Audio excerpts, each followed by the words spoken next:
Jerry, would you lead us in the Pledge of Allegiance? I pledge allegiance to the flag of the United States of America and to the republic for which it stands, one nation, under God, indivisible, with liberty and justice for all. Okay, we're going to start this select board meeting with appointments, and Ron Morrow. Public hearing. Public hearing. I'm sorry, we've got the public hearing. Okay, public hearing first. I have to reset my clock. Reset your clock. There you go. Okay, so we have you. Dave, Mr. Lupus. Yeah. And Todd. Joe Luke's on his way. I sent him to Okay. the rocks by accident. Slap me, huh? Well, as a brief update, town meeting approved the town leasing property to the ski area, Mount Eustace Ski Area Group, for up to 3 years. The first public hearing was at the last meeting, at which we received public comment regarding off-season use by residents and non-ski related activities. So I have added the B1 language, B1 and B2 language to address both of those. I don't know if Ms. Schaefer's here or not, but I think she raised number 1. Lessee agrees to allow off-season, non-motorized public recreation on leased premises for activities such as hiking, biking, berry picking, photography, bird watching, etc. And number 2, related to the non-winter operations, I believe was raised by Mr. Hadlock. I did talk to him on the phone today, and he seemed happy with the language here and said he didn't have to come tonight. Maybe he'll show up, but that language says lessee agrees to restrict the use of the premises to winter ski-related operations only in accordance with Section 1A above and Appendix A, which is the ski area use. All non-ski related activities, probably should say ski area related activities, shall receive prior approval by the Littleton Parks and Recreation Commission after public notice and deliberations in a duly noticed regular Parks and Recreation Commission meeting. So what sort of activities was that intended to apply Well, I think they were to? thinking of motocross or something Yeah. like that. Yeah, apparently Mr. Hadlock wanted to have a motocross race up the hill. Yeah. No, it's just, you know, Is there he used that anything as an example. He brought it up a couple times, so we want to be able to, you know, get on the hill and do maintenance and stuff like that during the off season, but we don't expect to be having any activities other than skiing. But also, you know, if we do have the opportunity to have, say, some sort of fundraiser, then the way Fred worded it here, we would have to go to one of Parks and Rec's regular monthly meetings, bring it up with them. I believe you're the appointee. Okay, so Both of us, yeah. both of you are, okay. No, I said both of us are here, I thought that's right. Oh, no. Yeah. So we'll go through our, Well, I think there are 2 things, Dave. Elsewhere in the agreement, it contemplates that the commission will appoint someone to be the liaison between the ski area group and the town. This would require a full commission meeting of all 3 commissioners, okay, after public notice. So that's the distinction there. Okay, any questions? Let me pose an issue regarding, let's say somebody wanted a picnic during the summer, large family-related picnic. And I guess I'm raising this question to Parks and Rec as well. And there's going to be alcohol involved.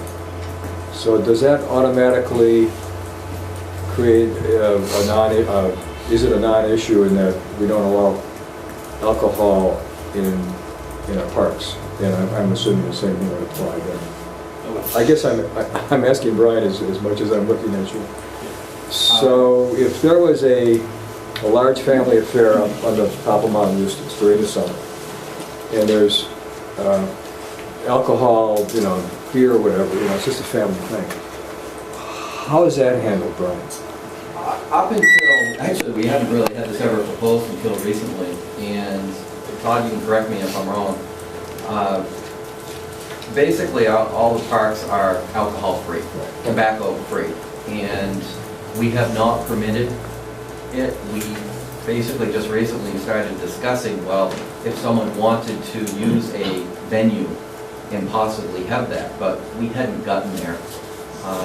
So yeah, basically for now, all town property that we know of is alcohol and tobacco, drug-free. So this would be the same thing. Right. The other question, and it was just alluded to before you walk in, and it had to do with cars racing up and down that hill. I'm talking to you now as an abutter, not so much as a Parks and Rec person. Yeah, and I was just going to bring that up. Tonight as an abutter concern, had nothing to do with Parks and Rec. Over the years, I personally and other people on the hill have had a concern where someone will try to, and we see it every once in a while. Last year was probably about 10 times I had to deal with it. And it would be, afternoon or late night on the weekend, a car will be flying up my driveway, up to the cell tower, to drop off somebody to go skiing or sliding, and then they race back down the hill to pick them up to basically complete the loop on a regular basis. So I had to go out and basically, tell them that they can't do it. Probably a good % of the time these guys get phone calls because they got to come up and address them because whoever it is thinks they actually can.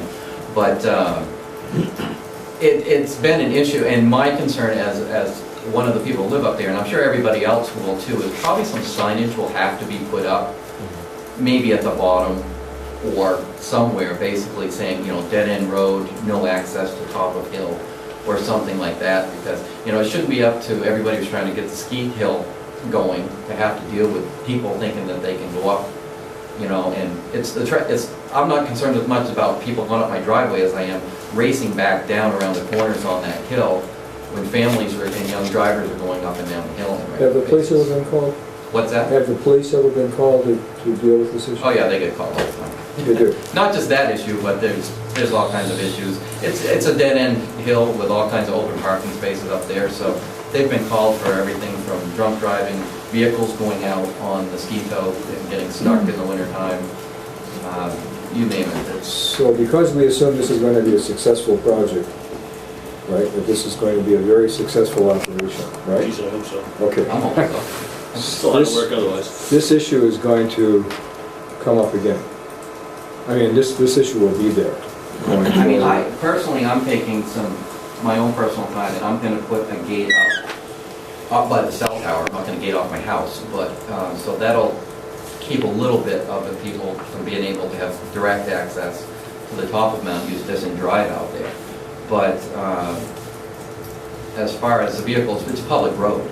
So, like I said, it's eventually probably some signage will just have to go somewhere saying dead end, which I think it says dead end now, but no access to the top of the hill. I don't know what it needs to say, but just to keep the public from trying to think they can go up there and race back down. So. Margie? I think that my experience with people in signs is that you put up a sign so that you cover your own backside, not because people necessarily read them or pay any attention to what they say. Oh, we know. My house is posted all the heavens, and they drive right behind, so. So, I think that people are going to do stupid things no matter what we think or do, and clearly they're already doing them without a ski area there. So, I think that we just deal with it as it happens. On the outside, if you have the area operating, that means you actually have a lift attendant up there. Right, you have people and around. if you see somebody driving up there, you can call the police and... Right. And it's more the after hours, like I said, that, generally, when I'm calling the police department, it's 11:30, 12 o'clock at night when, it's when the majority of this is going on. Every once in a while, it's a Sunday afternoon, but again, I'm concerned of the people racing back down the hill. It's not as much, the incidental people that are driving up my driveway. You can't save everybody from themselves. Well, I know, but hey. And if it's after hours at 12:30 at night, chances are the young families are not going to be out there, so. Okay, that's all I have. And that was, again, I was just bringing that up. We'll have a boundary around the ski area too, so there's no fencing around the area. So, you won't be able to just walk right from Brian's house over onto the area, lop it onto it, you'll have to climb over snow fence to get there. I guess the other question is just simply that the lease has been reviewed by council and this is ready to go? This language has not, it had been reviewed by council prior. I wanted to try and finalize it before I had spent the money to have council review it again. But it'll be this language or something very similar. I'll come back to the board. We still don't have the insurance wrapped up. Not totally wrapped up, but we have some new leads on some, we're searching for new venues. Unfortunately, the Mountain Guard Insurance, which was the one we were kind of going to go with, they hadn't raised their rates in forever many years, and all of a sudden this year, the lowest minimum rate is $10,000. What was it before that? $7,500 for $1 million policy, so that's a substantial increase. So I have some feelers out. I actually have Brian, with his other hat on, his insurance hat on, contacted me and said he had some leads on some stuff, and I'm working on some other ones too. But we want to have, the $1 million coverage that's stated in the lease, so that will be taken care of, whether it's Mountain Guard or something else. Any other questions? Okay. Anything else we have to cover? Okay, very good. Very good.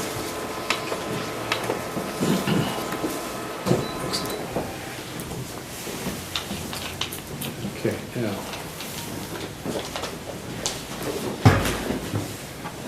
So, well, we've posted the select board meeting for 5 o'clock. Can we actually start with the select board meeting now that we're done with the public hearing? Absolutely. Okay, then why don't we have Ron Morrow, front and center? Is it all right if I approach Go for this a it. little bit? We're very approachable. Oh, okay, very good. Well, good evening. I'm Ron Muro. I'm a part owner of Renaissance Mills, which owns the Littleton Grist Mill building, Miller's Cafe, and the 2 buildings to the left that are slightly distressed. The reason that I'm here tonight is to formally request the town to address the runoff problem from Mill Street. What it does is, I've had each of you down there to see firsthand, it washes out the driveway in the front entrance of the building. It causes extensive erosion on the bank. It undermines a stone wall where it's about to collapse into the river. Now, I can very easily demonstrate to you. Mr. Morrow, it sounded like you went over three issues there, right? Yes. The drainage, causing washouts. Washout in the driveway and the front entrance. Mm-hmm. Okay. Erosion of the bank. And which bank is that? Will we see This- that in the film, the picture? Yes. Okay, It'll be, okay. and there's a stone wall. And then a stone that- wall. The retaining wall, yeah. retaining wall, which forms the bank of the river, and that's about to go into the river. If that goes, then it's going to begin to undermine the rest of the wall. Yeah. Okay. Hopefully I can get this to operate without too much trouble.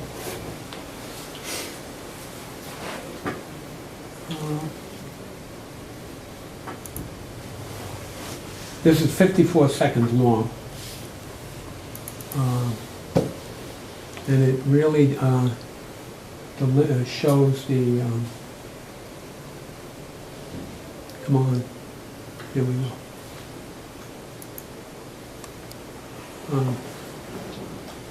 Is that in focus? It's kind of hard to tell. I think it's, That looks a little bit better. It's just a frame stop that's got it looking that way. Okay. This is what occurred on September 12th, I believe, when we had the washout. In the front, you can see the sewer drain is boiling over, and obviously all the runoff, surface runoff is down. The driveway is massively taking washout out over to the window. So you can see where it's washing out the bank to the river, exactly where.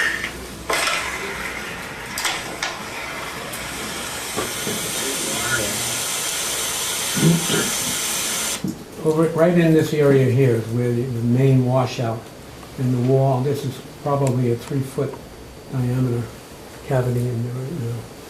little piece of Colorado there, huh? Yeah, a little bit.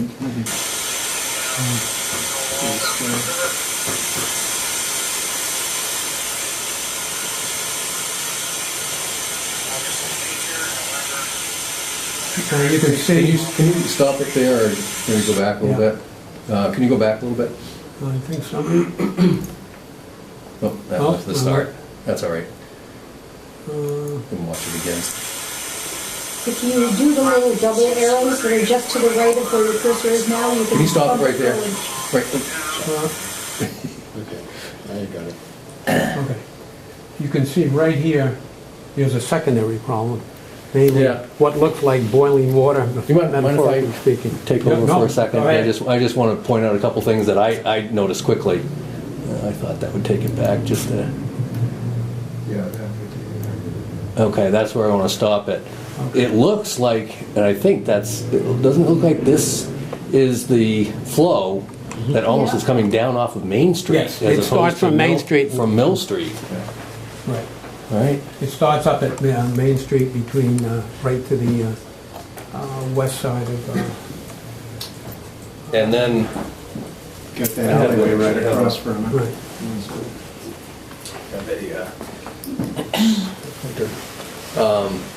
I believe that's a catch basin right there. It's a combination storm and sewer. That's a sewer, that's a manhole cover, that's right there. Okay, so the upper catch basin is up here, because there are two catch Right. basins, There's two Right. right? catch One is right basins, about one's there. right by the One's- mailbox, And there's Right that little there. barrier right there. And then and there's one And that's then about over- 40 feet to over the to right the of it.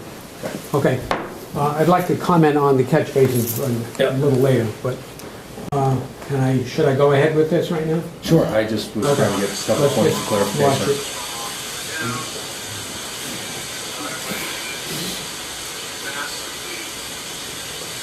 Washout over to another view. You can see where it's washing out the bank to the river, exactly where.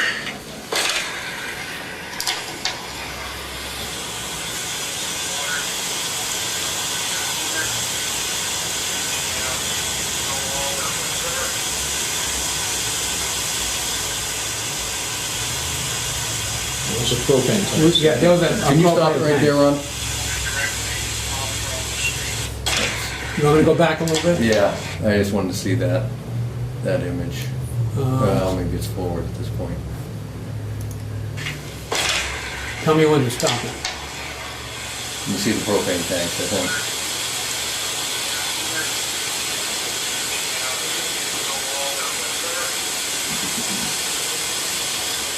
Now, So, what is this structure here? That's a guardrail. this is a fence. That's a guardrail, so the water flows through that. Yeah, it is like This 4 whole or 5 area, foot. this whole area is new fill. Yeah, it's new fill, we recently put that in. And later I'll show you right in this area here that the propane line that feeds propane to the building is exposed from the washout. And over in this area, what I'll show you later in the photo, is the conduits that supply electrical power and telephone to the grist mill are also got eroded and exposed. Ron, I know that one of the plans is to put a deck in at the brewery. Yes. And you were telling me when I was there that DES has to approve the design of the deck and the... Right. Have they been up and seen this? No, not yet. We went to the town, to the ZBA, got approval from them, contingent on approval from EPA and shoreline protection people. Now, we don't know if they're coming up or not, but if they do come up, they're not going to see a very pretty sight. You know, No, but that isn't the point of having them come, is to show No, a pretty but- sight, but... but I think when they come, it's pretty obvious there is a problem there.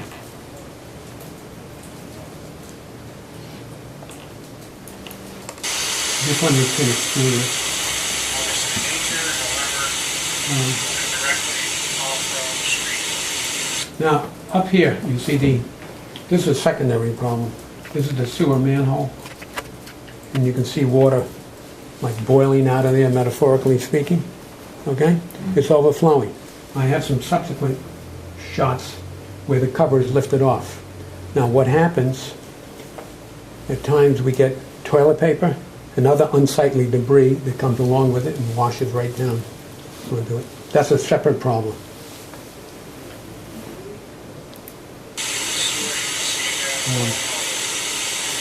This is almost at the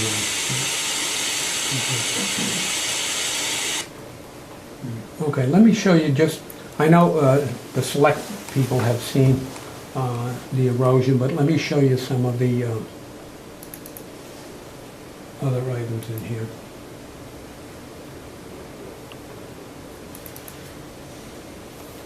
Let me just rotate this view. This is a view from the road where that mailbox is, looking down at the erosion and also the front of the grist mill. Now, we have a new tenant in there, which I'm sure most of you are aware of, the Shilling Beer. Part of their operation is going to be outdoor seating out here. Right, and it's an unsightly situation.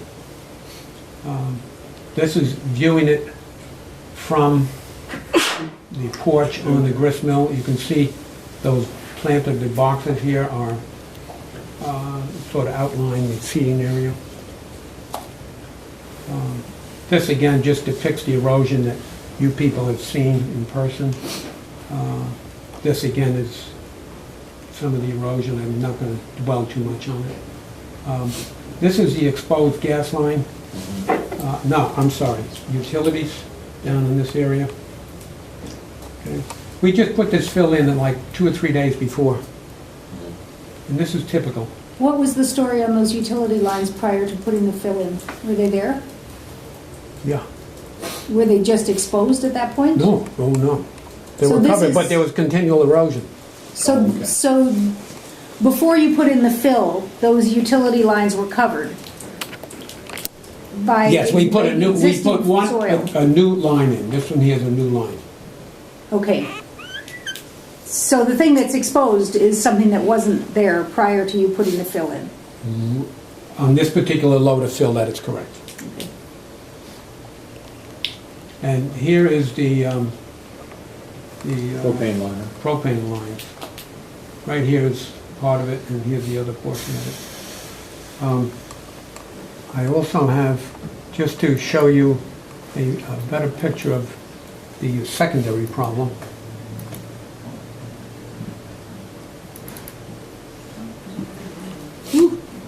This is the manhole cover from this storm that got lifted up.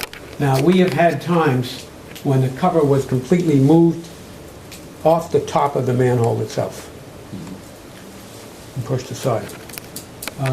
That, as I said, is a secondary problem. Let's see, okay.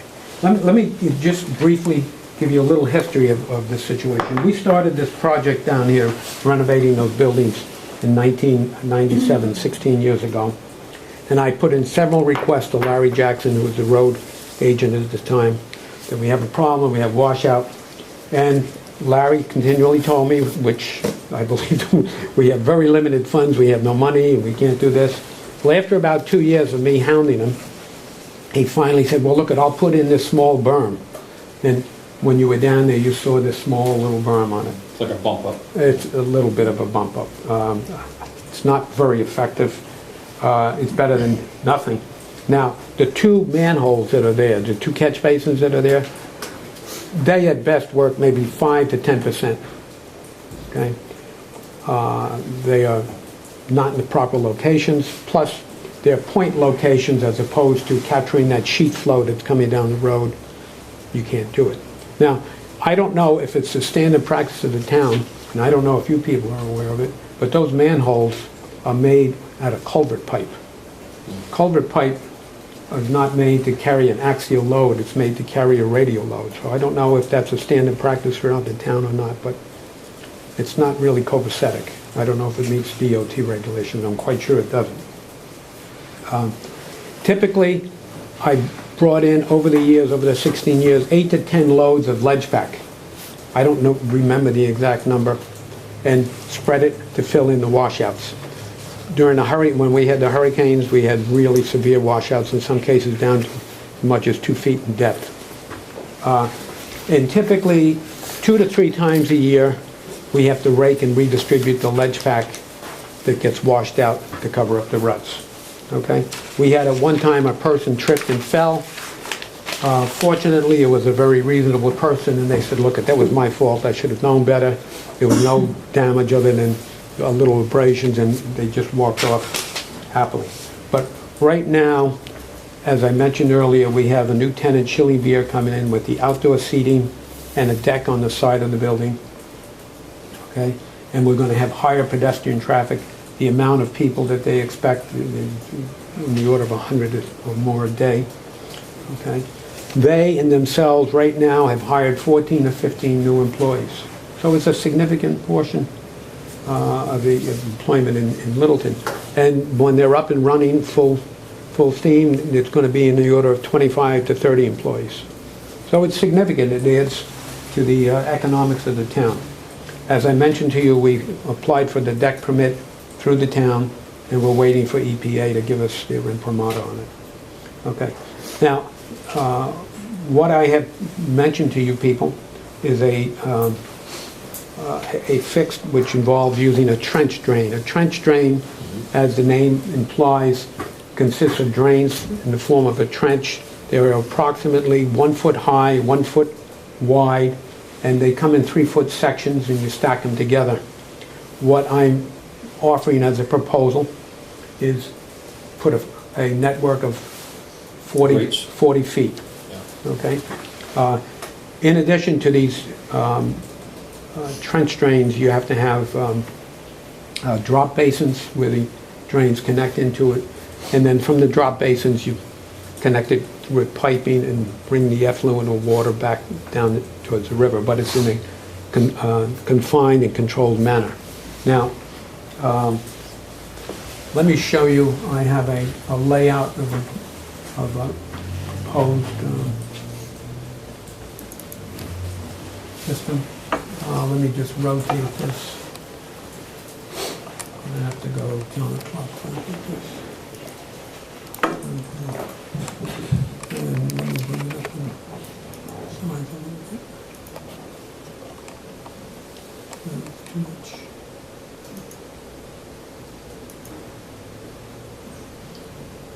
Okay.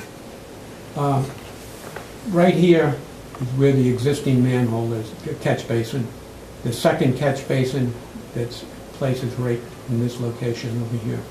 What I'm offering or proposing is that the trench drains be put into here, into an inlet, drop inlet there, and a second drop inlet here. So there would be 36 feet of trench drains and 2 drop inlets, each of which are 2 feet square. So it gives you a length of 40, total of 40 feet. You have then piping going down to the river. You would have the piping from the second drop inlet into a Y formation. Now, with the amount of water that's coming off there, you need a pipe in the order of 12 inches in diameter to carry the flow, or even maybe 15 inches in diameter. Okay.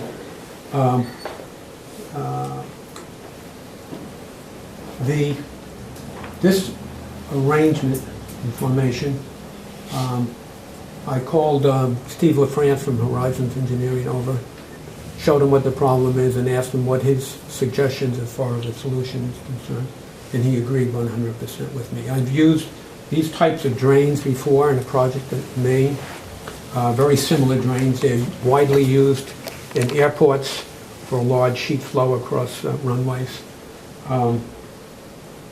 Let me show you typically what a drain would look like.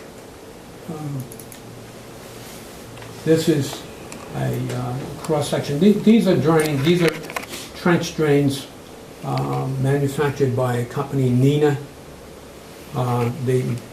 Probably all the manhole covers you see around in town, in most towns around here, are manufactured by Nina. They're stamped with their name on top. They're very pricey, okay? But they have an R20 rating, which is a interstate rating, and we have a lot of large delivery trucks coming in, 18-wheelers, so that, again, it's not a Mickey Mouse solution to it. They have a variety of grates, coverings on them. You can see across here. Probably this one here would be best suited for the situation we have down here. Now, let me tell you some bad news, okay, which I mentioned to you, some of you already. I priced out what the components are. These trench drains, just the trench drains themselves, they come in 3-foot sections, and they cost about $225 a foot. They're cast iron, they're also laid in concrete, okay? So if there's any frost, it moves with the road. The trench drains, along with the drop inlets, run in the order of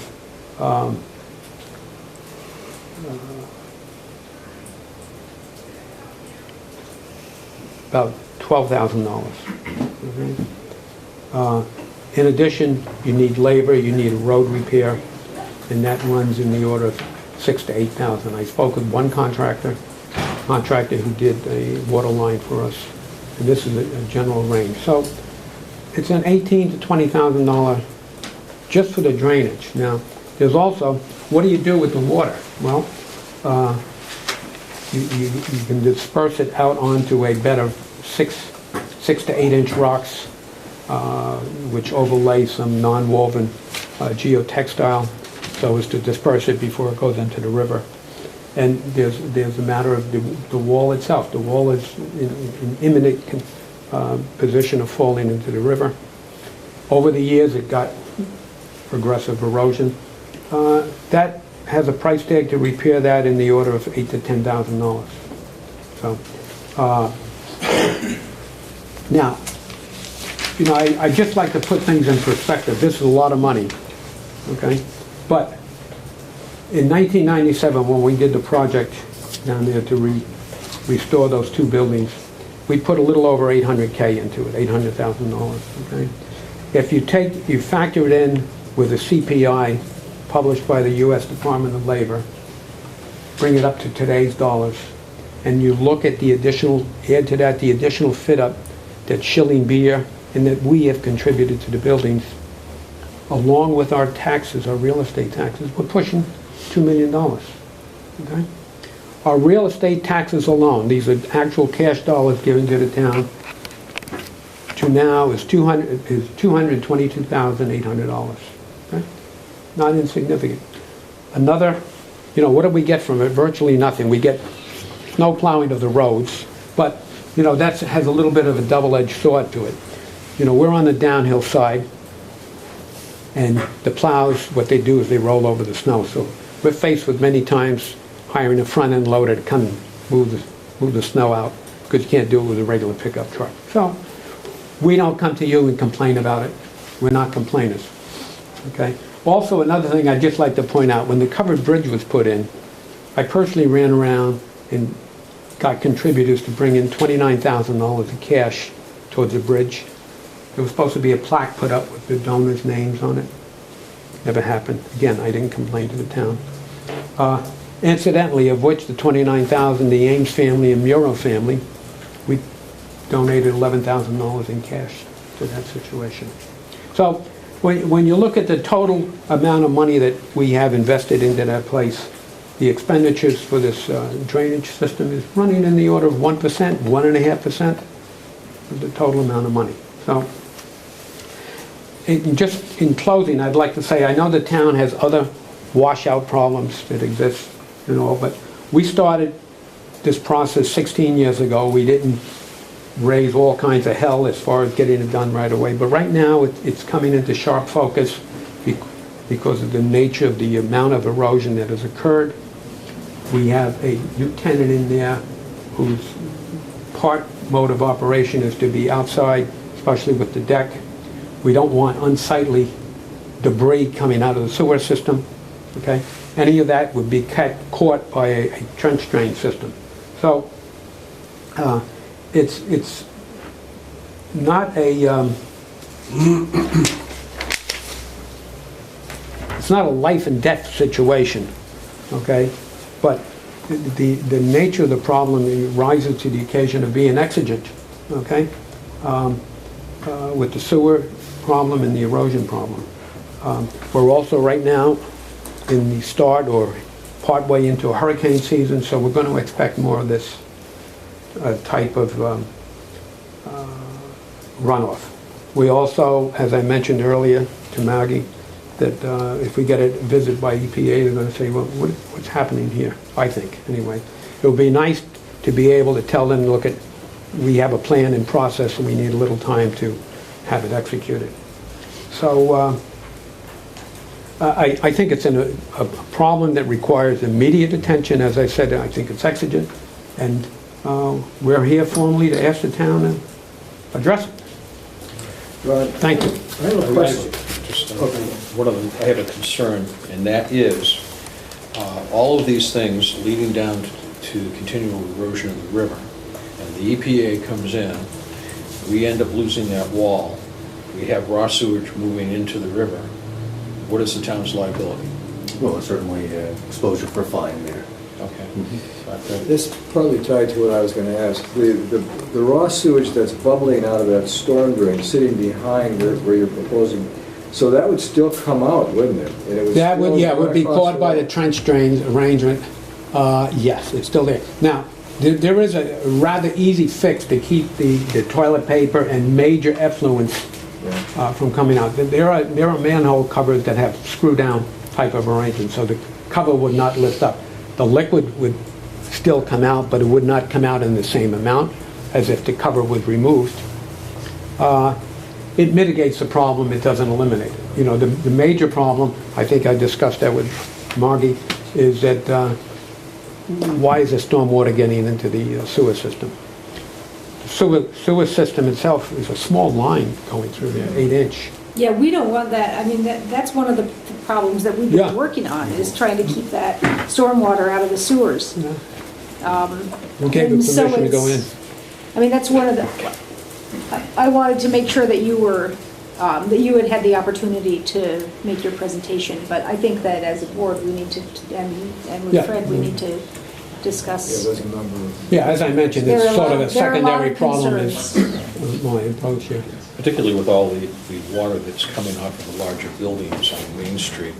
I mean, if there's any way that we can deal with that before it actually reaches. I think one of the phases of the Main Street project was to have the private building owners reroute their roof drains into the storm drain system, whereas many of them now go into the sanitary system. So I think this is evidence that that is probably continuing. Yeah, the building that has Rematch Sports and the French Sisters in it, those drains pour right out onto a portion of Mill Street there, and part of which comes right down into our front Yeah, you yard. see that in the Yeah. video. So, yeah, there's a host of problems, but as I stated, this is, we feel this rises to an exigent situation right now. I don't know, Jerry, would you like to make some comments? Well, the photos are worth 1,000 words and the video is worth 1,000,000 words. And it's clear that where the water's coming from, it's not generated from the Gristmill property, it's coming from town property, roads and sidewalks and so on. And you were all nice enough and professional enough individually to meet with Ron, and you learned a little bit about his skills as an engineer, and he's also a superb businessman. You don't see him showing up at these meetings with anything frivolous. In fact, I don't know if he's ever shown up before about anything with a consequence. I don't even know who he is. Yeah, that's right, that's right. So you can tell that it's a town property, town utility problem, which becomes a town liability, as you mentioned, Fred, and Maggie, you know, it is a town liability that's going on here. And what's happening, in addition to what Ron said about the economics of it and the new business and, you know, all the contributions of that gristmill, that was a catalyst for the redevelopment of Mill Street. And that gristmill, when the murals joined up and the ownership of that property, things began to happen. And it has been the catalyst for the rebirth. That's why it's called Renaissance Mills LLC. It was a renaissance down there. And we are a pro-business town. And we encourage anybody that's got the guts and the fortitude and the credit where they can go out and do something that benefits the town And once in a while, something occurs with the town, I think it's fairly clear it's responsibility of the town to come in on something that they have a clear interest in. So that's why we're here. We hear you. Yes. Regarding that manhole,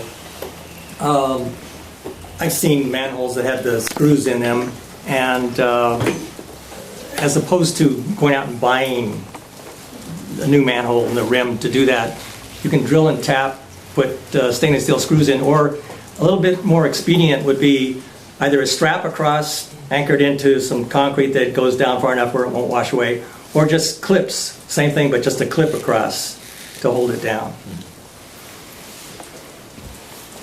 Yeah, that would hold back the major effluent coming out of it. Well, given the force that you've described where the manhole cover actually has been moved. Yes, there were one time that it was over about 2 feet.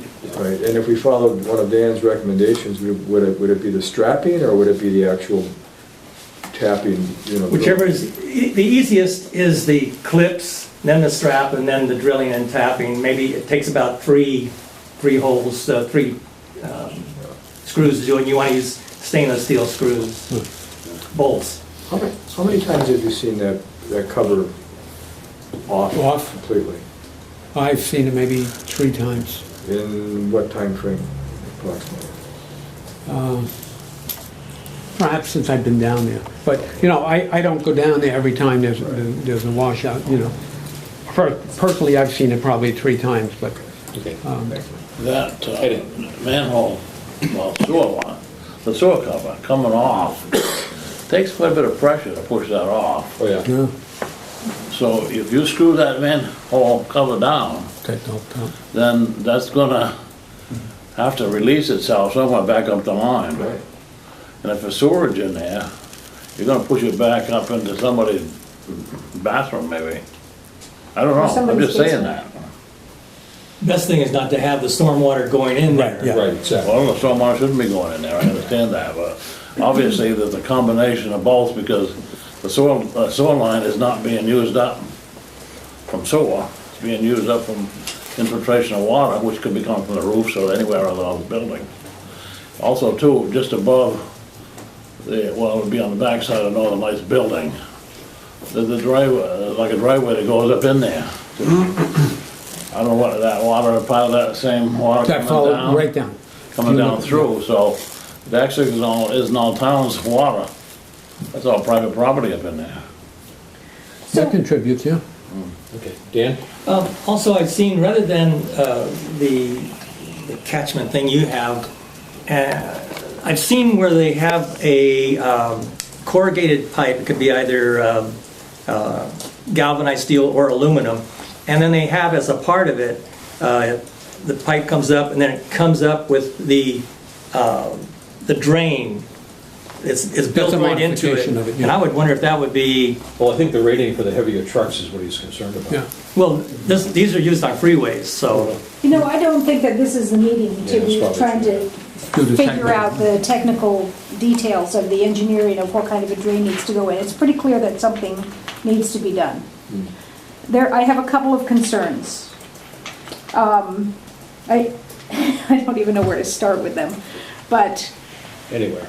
okay, so you're down by the river and we have a lot of building and blacktop and parking lots, and we have a problem that we've known about with stormwater going into the sanitary system, which is something that we're working on, and one of the things I want to do is see if we can figure out where we are in that process. Not that I think we're going to be able to cure that in the next couple of weeks, but some of the other concerns are these.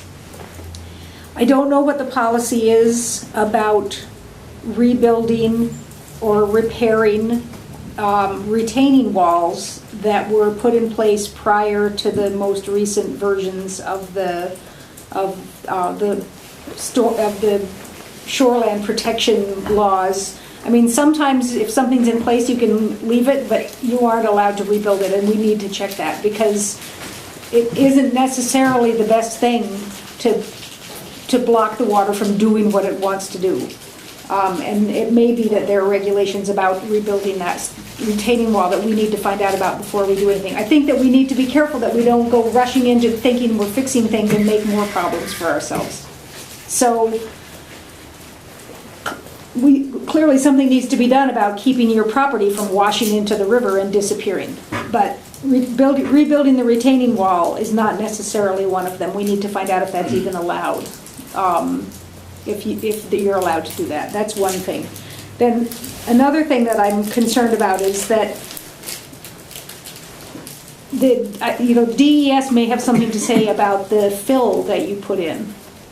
I don't know, Ron, but I mean that all of that The nature of the fill was that which was there. But it was a change in the configuration, and it's also, Yeah. I mean, it's obvious that it's not the sort of stuff that is allowing the water to run through. I mean, it's washing away because that's the nature of what's there. The water's coming down across the blacktop and it's hitting gravel and it's washing it out. And I mean, if we can stop there being so much water coming down there, that'll help the problem in part. But I do, before we go put in more fill and pack it in there and say this'll do it for now. So that's just a Band-Aid approach. You have to address the water problem. Yeah, I agree.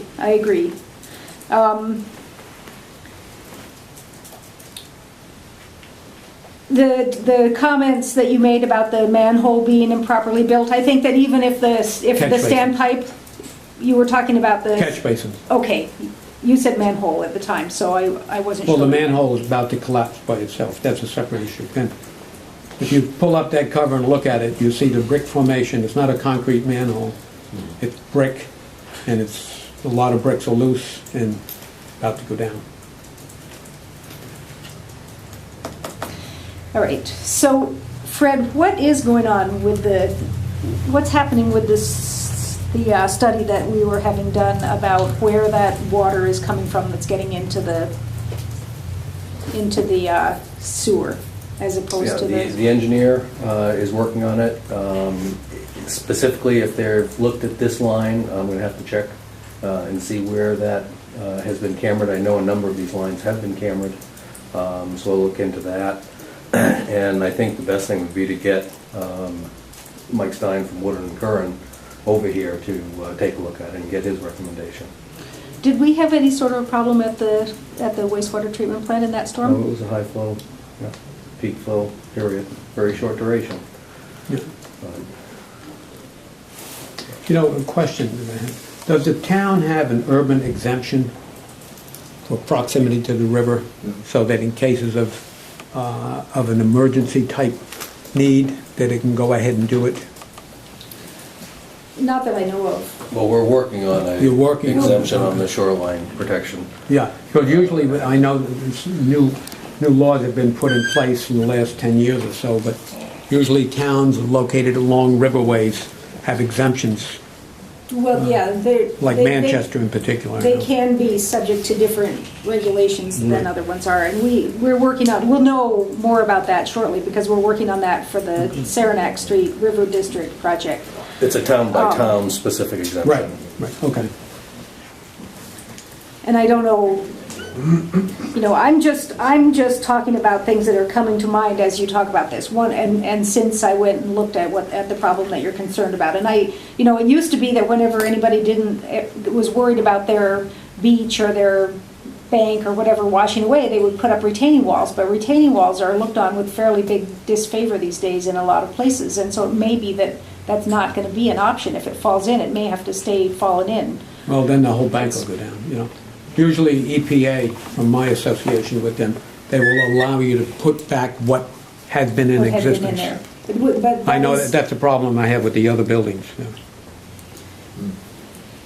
But I think that's your property there, right? That's not something that the town is concerned about, but we're concerned about it, but it's not something that we can do anything about. We couldn't go down and do anything about your wall anyway, because it's on private property.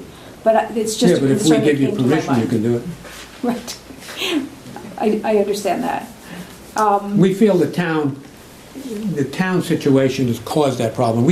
We built that wall, we spent, back then $3,000 or $4,000 to put it, but now to replace it, everything has to be removed. You have to put in fabric, you have to put in large stone, 6 to 8 inch crushed stone behind it, behind the wall, and then replace the actual stones in it. But Ron, you understand that even if you gave us permission to do it, the town of Littleton can't go down and do something that we aren't supposed to be doing. We have to make sure that we're allowed to do that. Absolutely, absolutely, I understand. So, I mean, my job is to watch out for the town.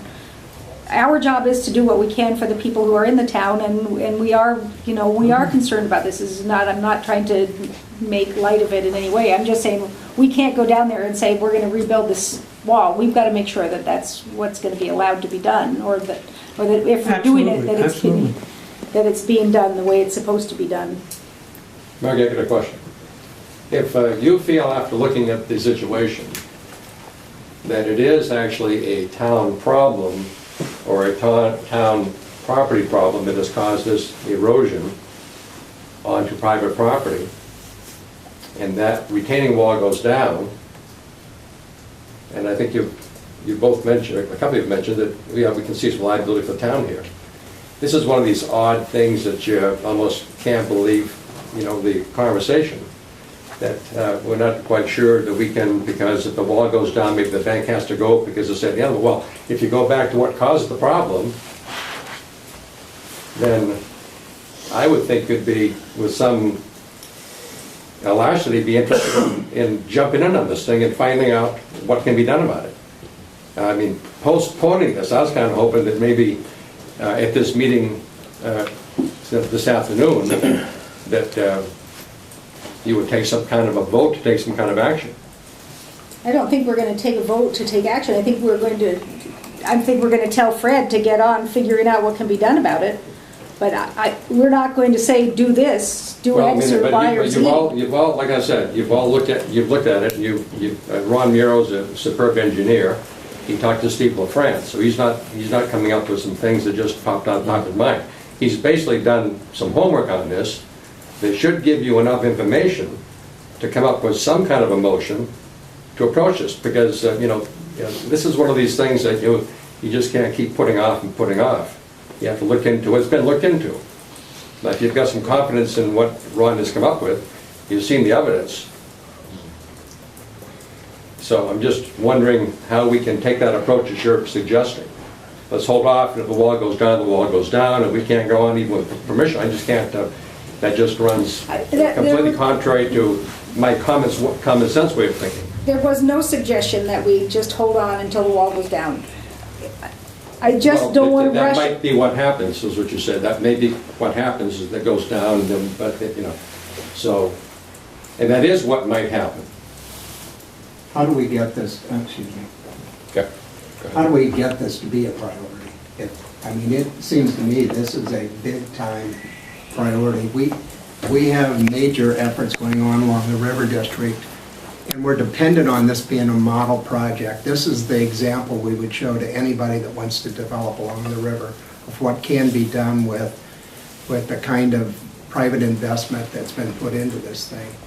And I think we all owe it as a town to make this a huge priority to get it fixed so this doesn't happen again and we resolve whatever the issue is that's causing it. Okay, I think that really what we have to look at here is first mitigating the water flow.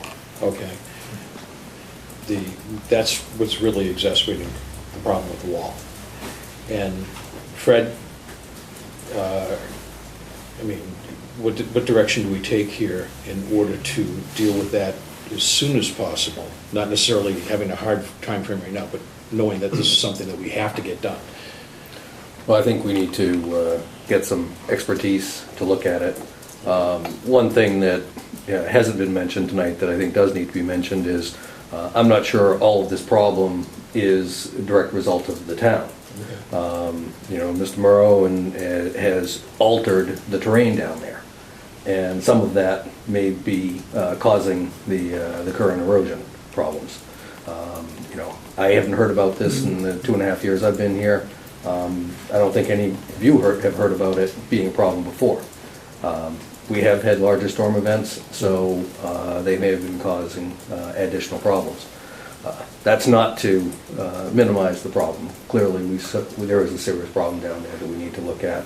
And what I'm suggesting is we get our sewer sanitary engineers to look at the sanitary drainage issue, and then get some other civil engineering expertise to look at the trench drain that Mr. Morrow suggests as a possible alternative. You know, one thing, nobody likes to see a lot more pavement, but, you know, had your lot been paved, that water would have sheet flowed right across your lot. Right, to but the just river. would enhance the erosion of the bank. You know, regardless of what type of material, so long as it's not paved on that bank, the water coming through it is gonna erode it away. But You've a got catch just- basin at the end of the parking lot to catch that water and then discharge it to the river Well, probably would this is what we're proposing, that is caught on the road right now, on the paved surface. Okay. Hey, Brian, just one thing is, I walked a lot looking at some of the problems, and where you had thrown some fill, there was absolutely no compaction, it was very fine fill. I mean, it would have taken very little water to show up that drain coming across No, that you wait a showed on the film. Okay. What I showed was the conduit. We had put in a new conduit and we just put fill in that. You are correct, it wasn't compacted. But every time I put on ledge pack, which costs, it's not given away, okay, that's been compacted on that front entrance area. On the front entrance, yes. Yeah, and that's where we're talking about the major erosion. I showed you the area next to the 22 Mill Street as incidental damage that it caused, but the main erosion that we're talking about is on the front entrance and the driveway area. That is ledge pack, it's compacted to 97% compaction. Okay. I have to kind of agree with Fred a little bit, because I spoke to some of the original owners, short of Kim Fa, of that building, and they have never complained about an erosion problem. We haven't had either. an erosion problem. Now, We had numerous very heavy rains this year, which are causing problems that are coming up that normally wouldn't be. I mean, we're redoing roads throughout the town because of this high rainfall we've had this year. I think the sheeting of the water coming down the road, it's not so much that the water can't be controlled, it's the flow of it. It's coming right to a point and it only has a speed bump. It doesn't flow to a catch basin. That's I think by Exactly. deviating the water to an area that would take it to a catch basin, then that would take care of it. You have to capture the water, there's no question Capture about the it. water Okay, 100%. why don't we take and move this to something that is a bit more, how would I put it, focused, and I don't think this is the meeting to do it, okay? Fred, how quickly can you... I'll make some phone calls tomorrow. Okay, very good. All right, and go ahead. Jerry, we don't talk to each other between meetings. Right. I think there's a consensus here that we know we have an immediate issue that has to be addressed.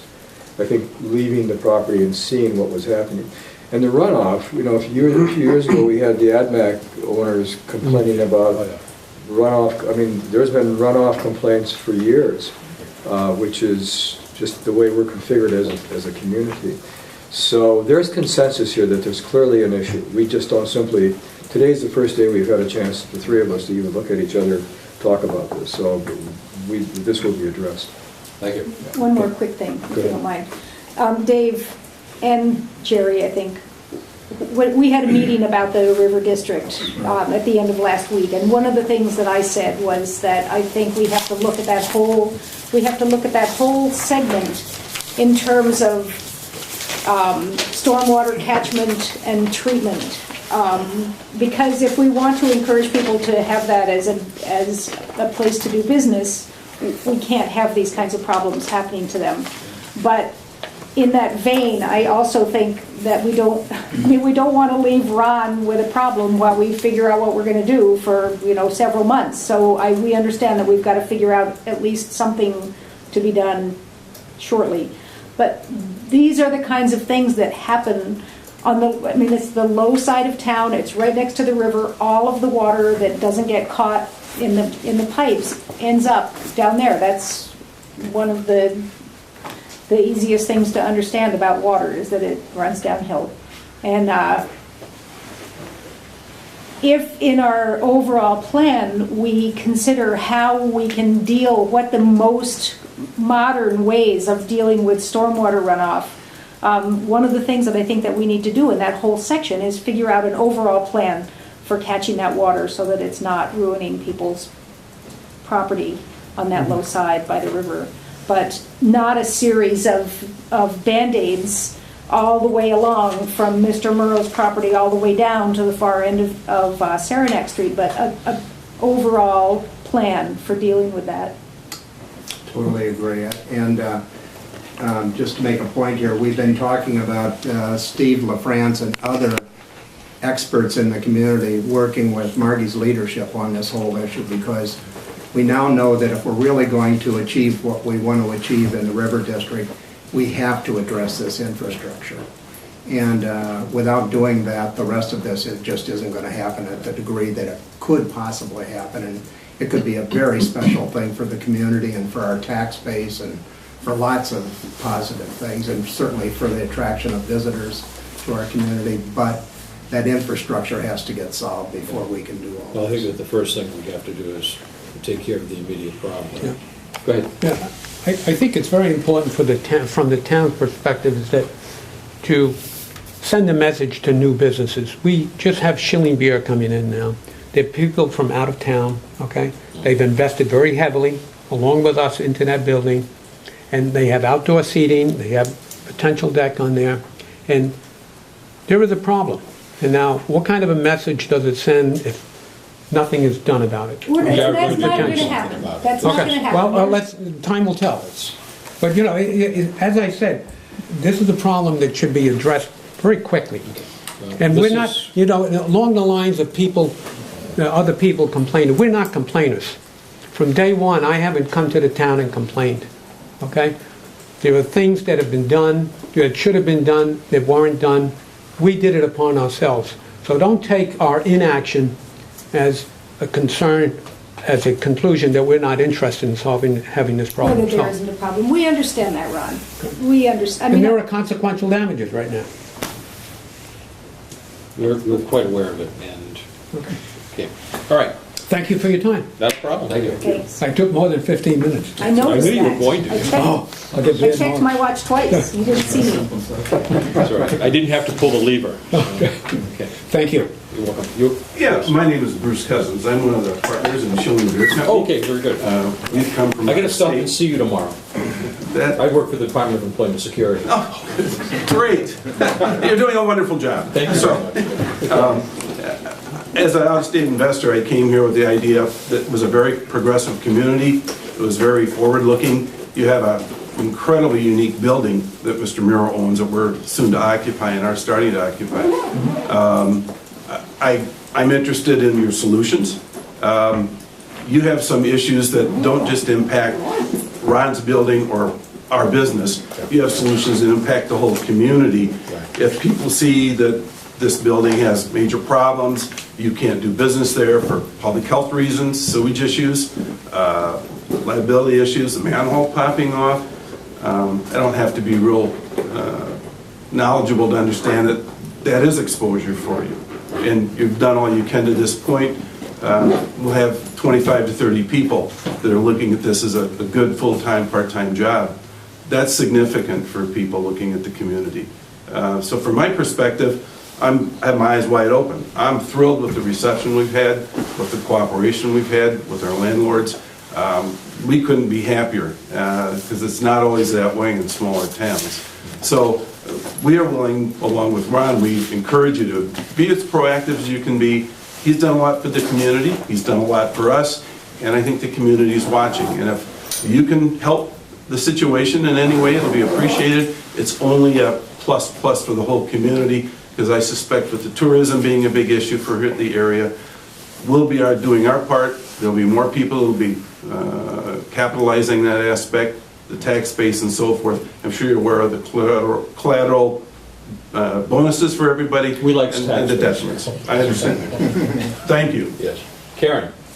I just want you aware there is still money for the plaque.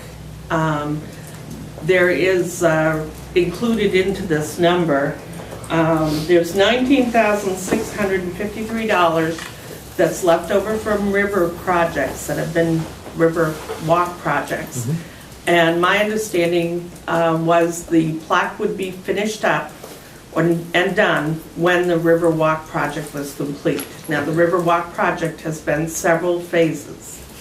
It still is in the works. There's $2,000 of that $19,000 that was part of a plaque that we were going to do. And I have documents going back regarding that to when the project all started. You know, on that subject, I'd just like to make a comment again. Okay. Since we're focusing on little issues. You know, we gave the town, the bridge is beneficial to the community, beneficial to the grist mill properties.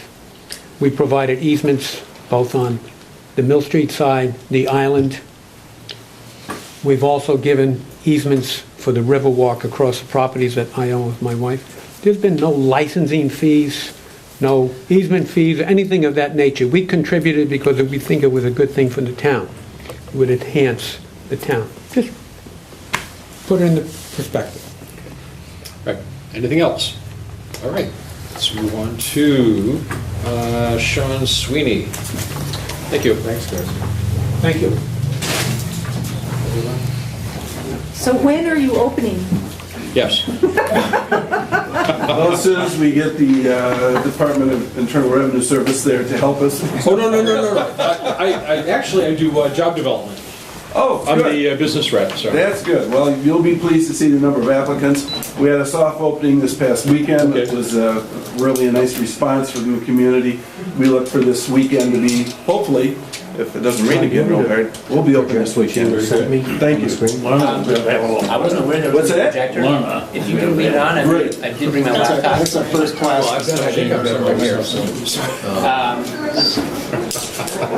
See if this, I brought paper copies, so. I mean, is this what you're looking for? Sure, well, there's some maps that, That aren't here? yeah. that are Okay. in there. If you want to plug it in, that's fine. There was 200 before.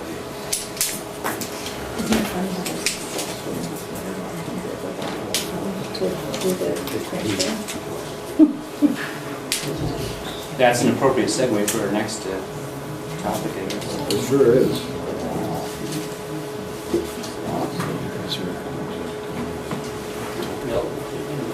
I know. It's insane.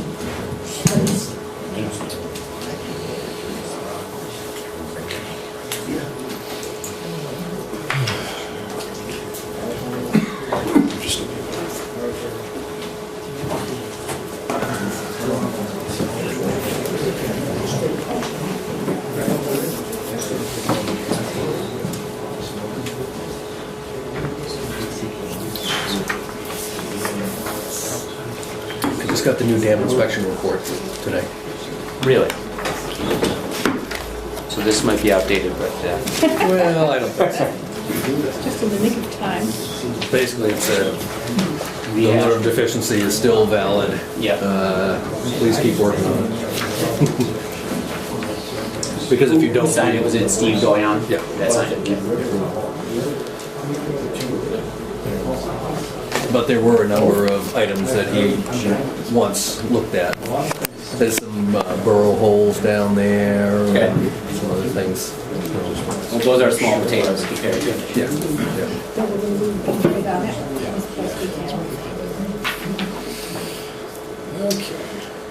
Okay, I asked Sean to come in tonight to give an update on the Dells Dam study.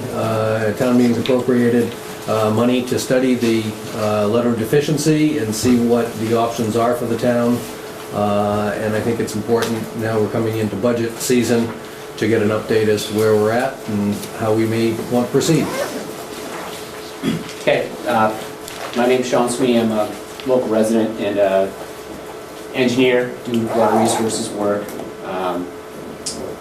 We've been working on the Dells study for probably about a year and a half at this point. So tonight, Fred asked me to come in and give an update in terms of where we are.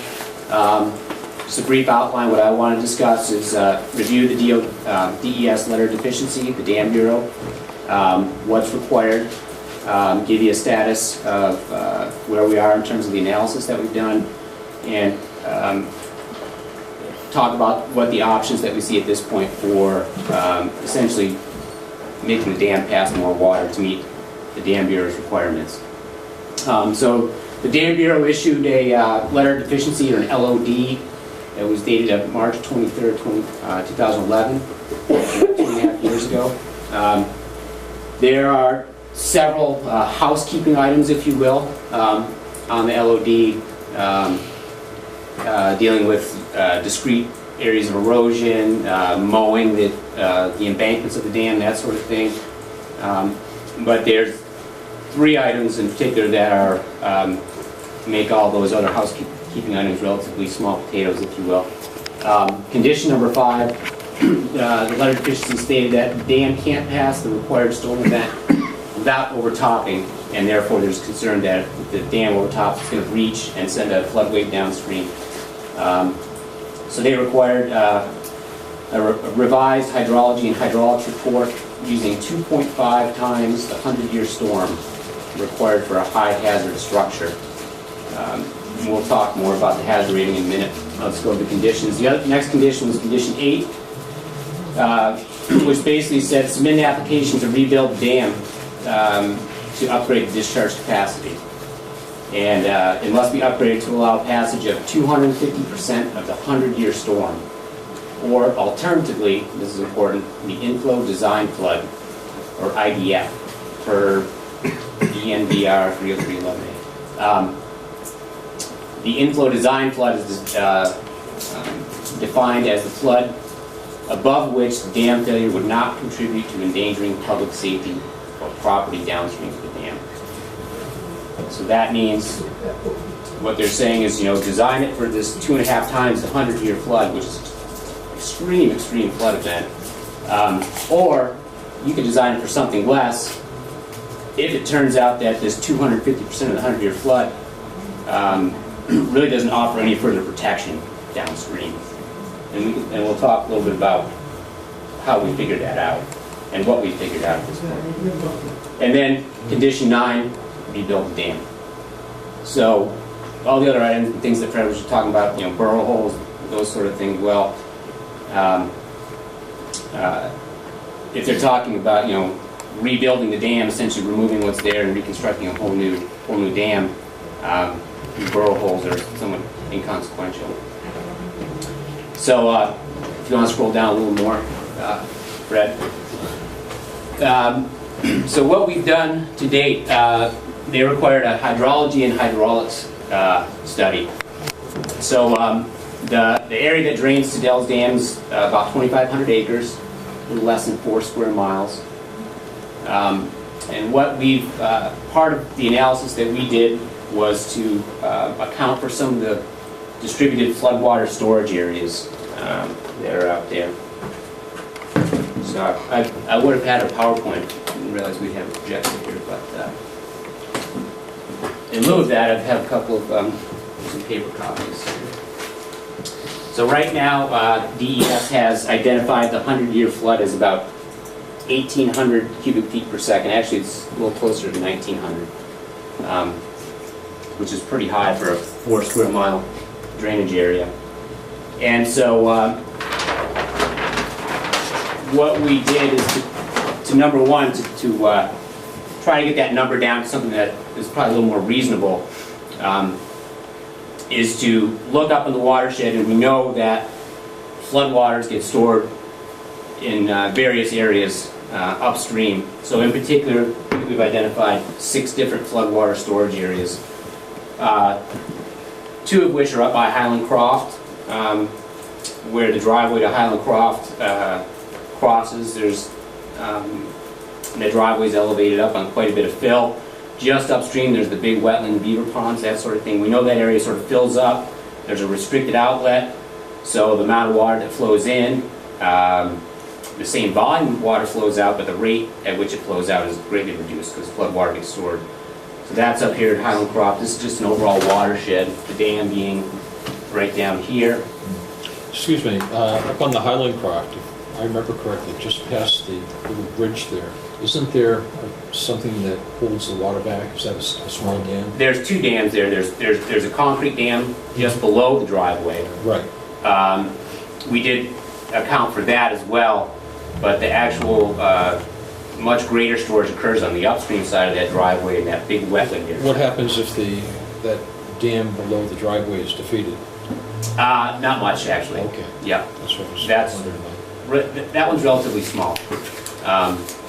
If the driveway goes out, if that gets removed, that would have a much greater effect. So Sean, the purpose of doing this exercise that you're talking about right now is to be able to demonstrate that the water flow from the 100-year flood is actually being held back in certain places, so there's not that much water coming in, and so the dam doesn't have to be as strong as DES is saying it is? Is that the purpose of this exercise? That's largely a correct statement. I'd say the only thing I'd correct there is that rather than the dam being as strong, it's more looking at the capacity or the size of the spillway. Of the outflow. Right, exactly. Okay.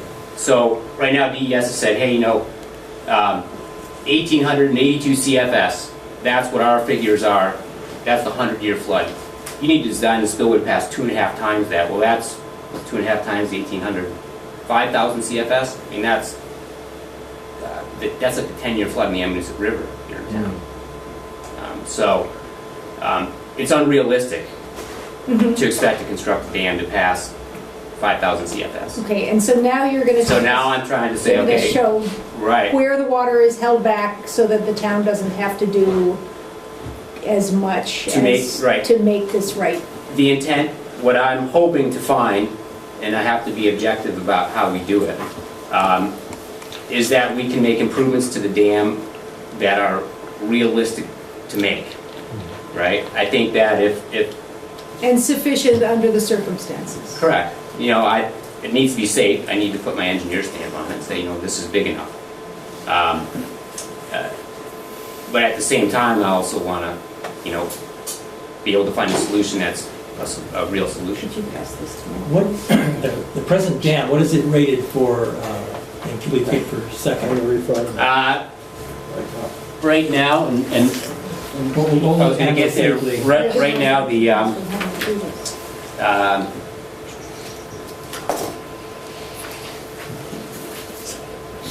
okay, right now,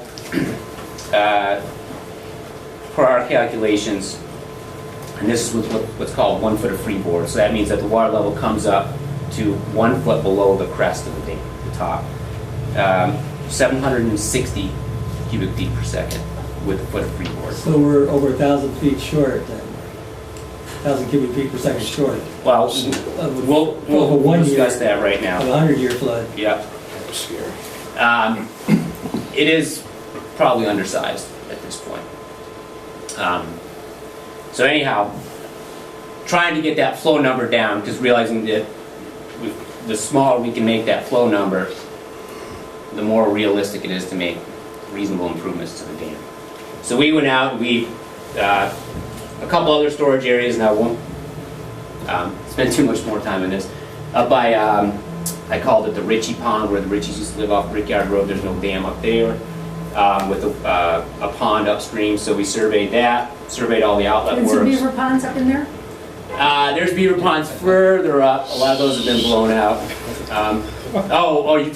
You're talking even further up. Well, I know the area you're talking about. I'm just talking about the fact that right now I see that beaver ponds are holding back the water that would otherwise be going down and causing the dam to not be sufficient.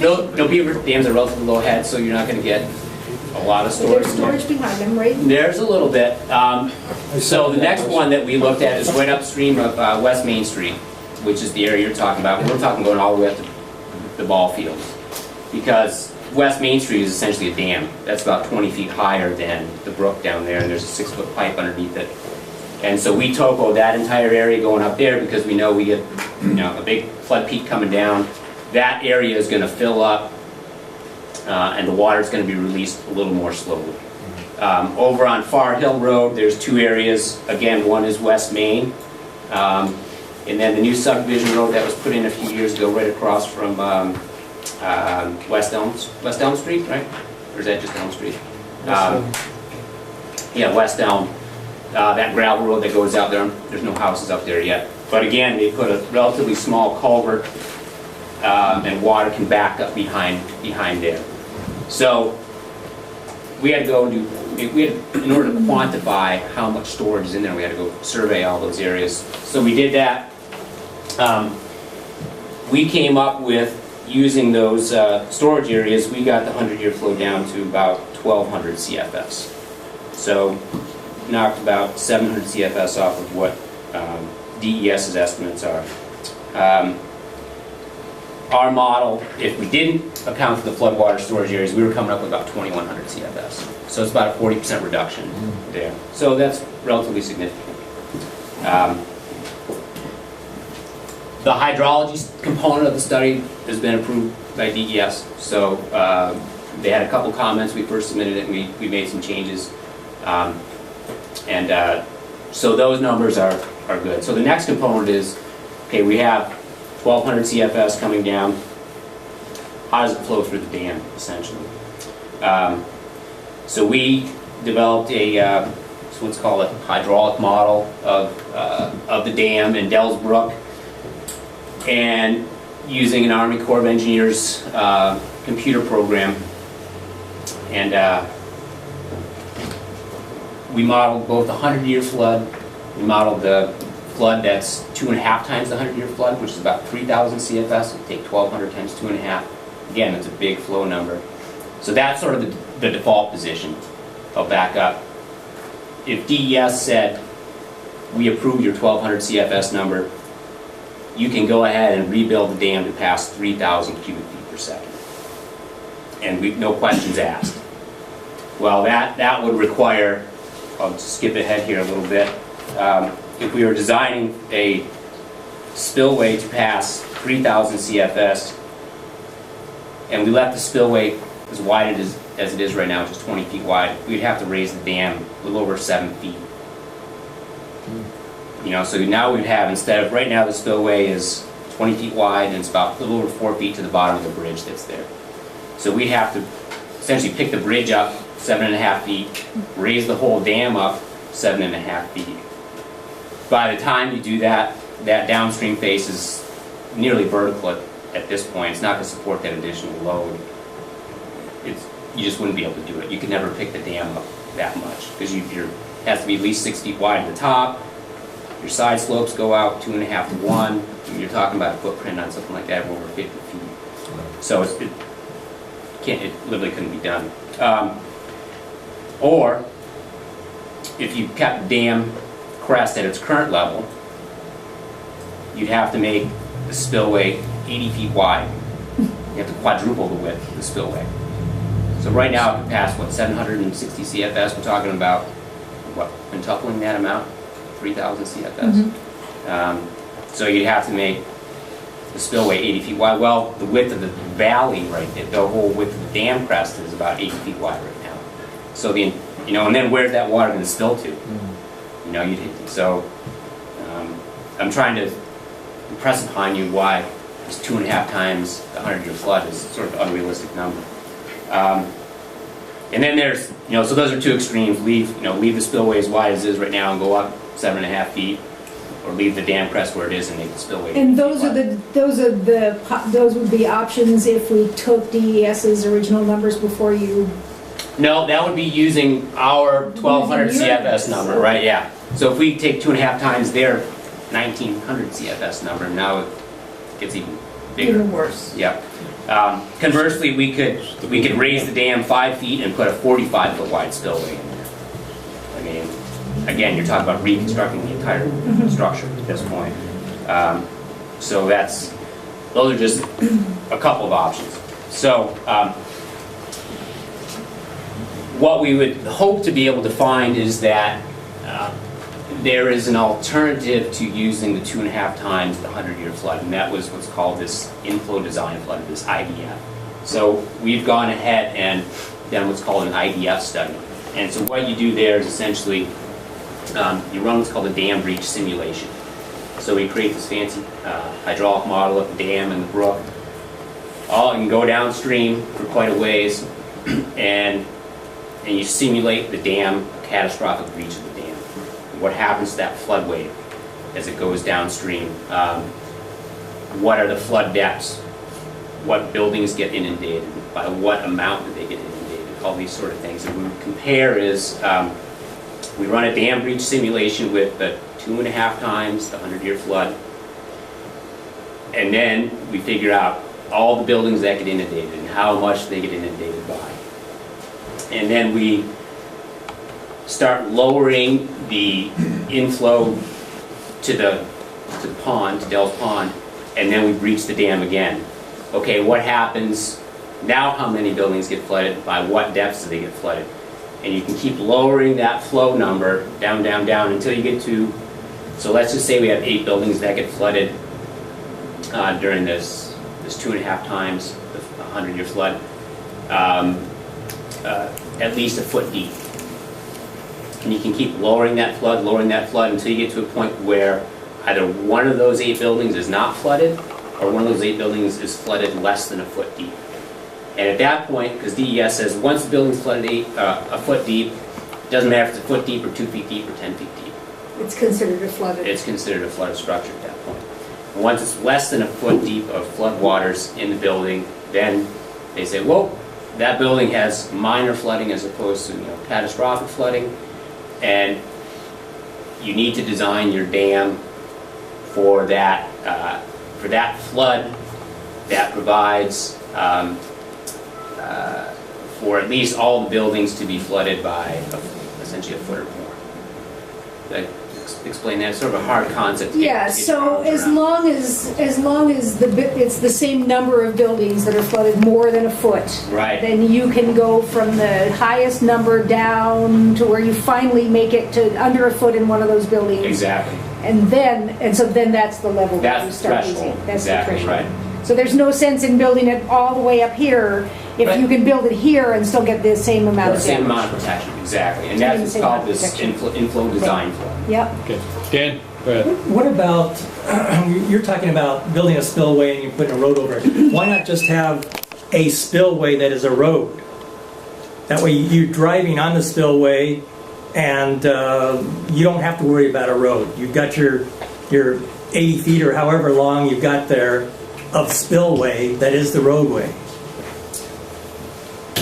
Well, I haven't given that much thought. Well, it's free, so there you go. Yeah, okay. I guess one of the concerns I would have at that point is where does the water go once it spills over? Right now, the water spills into a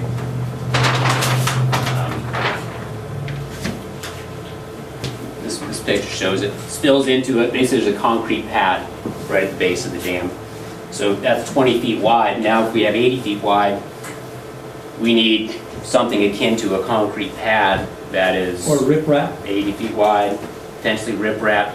And then how does that get back into the stream channel downstream? You have to chase it down to get it to funnel in. It's a possibility.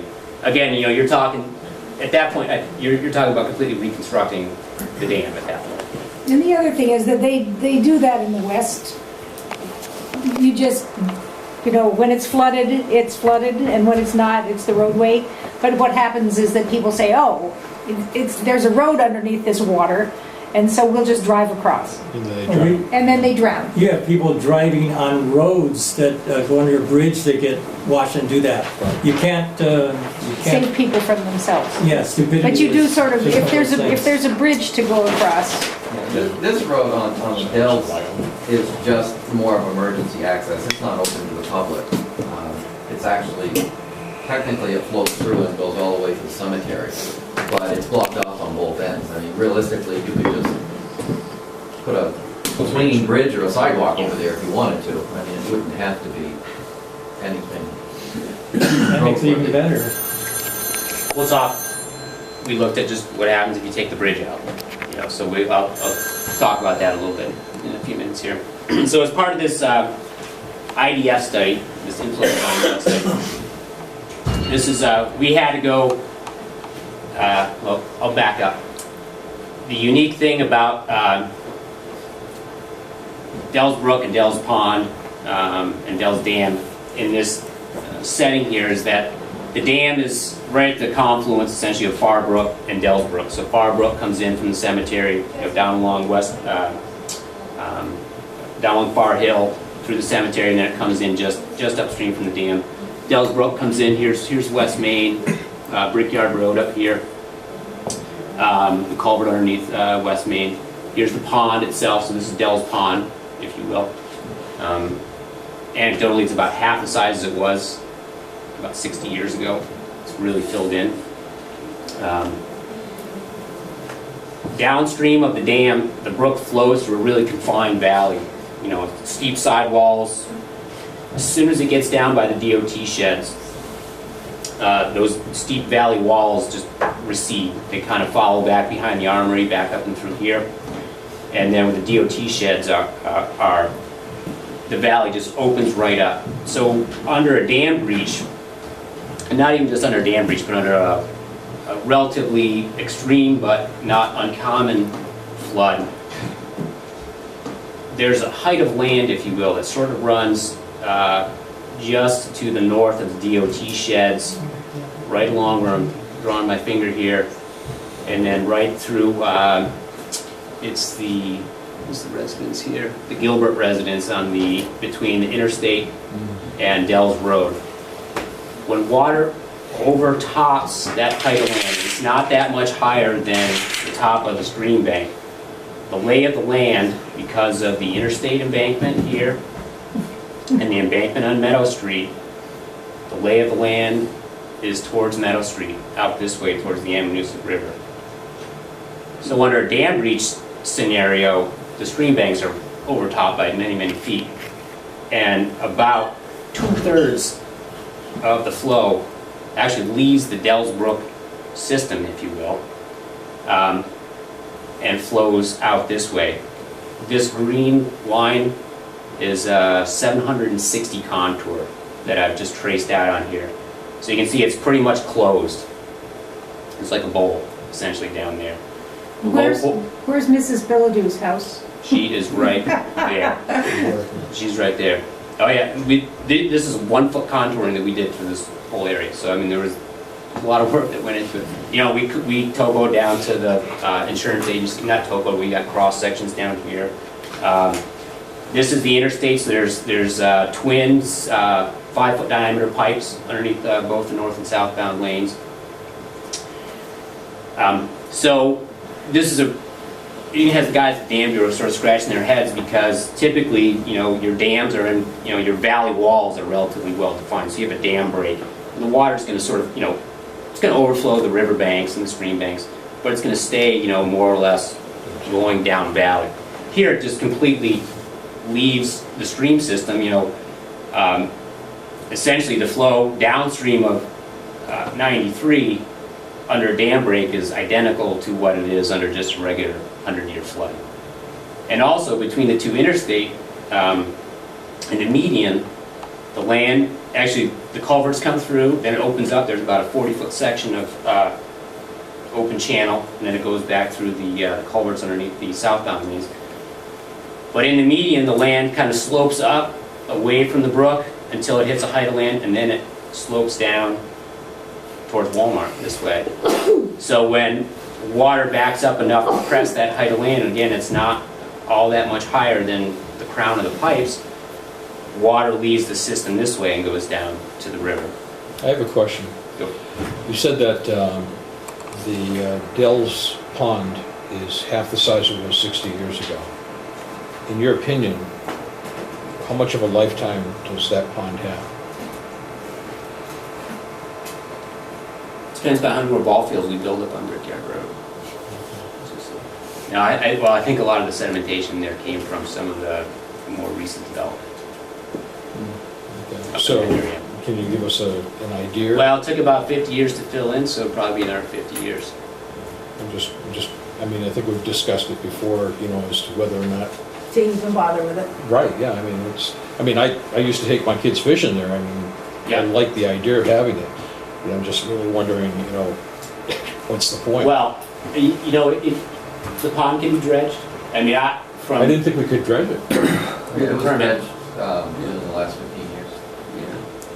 You know, just, I mean, kind of going back to the previous discussion, you know, about the reconstructing the retaining wall, I mean, all this stuff can be done with the right permits. Same thing here. You gotta know how much I like the EPA. Well, EPA wouldn't really get involved in this. Or Or DES, or whatever. Mr. Murrow's project for that matter. It would be DES. Yeah. You know, and again, you know, it's a different bureau within the DES. This is the Dam Bureau. The Wetlands Bureau, you need a permit, but, you know, if one bureau says do this and the other one says, hey, don't do that, it's like, hey, you know, what do you want us to do here? I would think if the town's gonna put the money into doing something with the dam, I would say you gotta dredge the pond, because otherwise what's the point, so. Back to the engineering details. So, all these buildings that are in gray here, we surveyed all their finished floor elevations. We ran our dam breach models and figured out what the inundation depths are. You know, Mrs. Bilodeau is underwater by 6 feet, something like that. It's significant. The lowest is the basement of the Driscoll accounting office, and you know, I think they're filled up to right to the ceiling of the basement, essentially. And there's an actual office down there, computers, files, everything. Also the Northern Lights. The credit union, I think they're just on a slab there, unless the basement goes underneath, I don't know. You know, we took this all the way out to, you know, the old Pilgrim Furniture store here. Anyways, so the low point, Meadow Street slopes down from the northbound on-ramp, slopes down to a low point. I call it the Tattoo Parlor, I don't know the name of the building, next to the Sunoco. So that's the low point in Meadow Street, and that's where the water is going to initially spill across. From that point, the road starts to slope back up, coming into Main Street area here. Now, did you mention, what about Walgreens? Yeah, Walgreens, they're way underwater too. So, I mean, this is not an ideal scenario, really. We have quite a few commercial properties that sit in this bowl right there. And that, so I know there's been some, you know, there's been some overtopping of the culverts at Dells Road, and, you know, sure enough, you know, our topo survey shows that where the water wants to go is right along the east side of Dells Road, right down behind the Bilodeau residence, hop that new concrete wall, flow down behind Union Bank, and sure enough, they've had to repair the asphalt and everything back in there. And then flow down, there's a culvert that's between the Sunoco and the Tattoo Parlor. There's a 36-inch pipe that comes out. I got some old plans from DOT. They didn't really show where that pipe went. Only we could find is on the opposite side. There's a 24-inch pipe that comes out over here. So that gets into the state drainage system somehow. It must. We walked that whole embankment back in here and didn't find anything else as far as an outlet. So, but that's sort of the outlet for when this overtops into this basin, fills up. It's going to come out that 36-inch pipe, and we get a really extreme flood or a dam break. That 36-inch pipe is inconsequential on the road, and the water is going to fill up this whole basin, and it's going to overtop Meadow Street by a foot and a half, couple of feet during a dam break. And so then you're going to get flooding on the opposite side of Meadow Street as the water cascades over down towards the sewer treatment plant and the Ammonoosuc River. So, long story short, as part of our IDF study,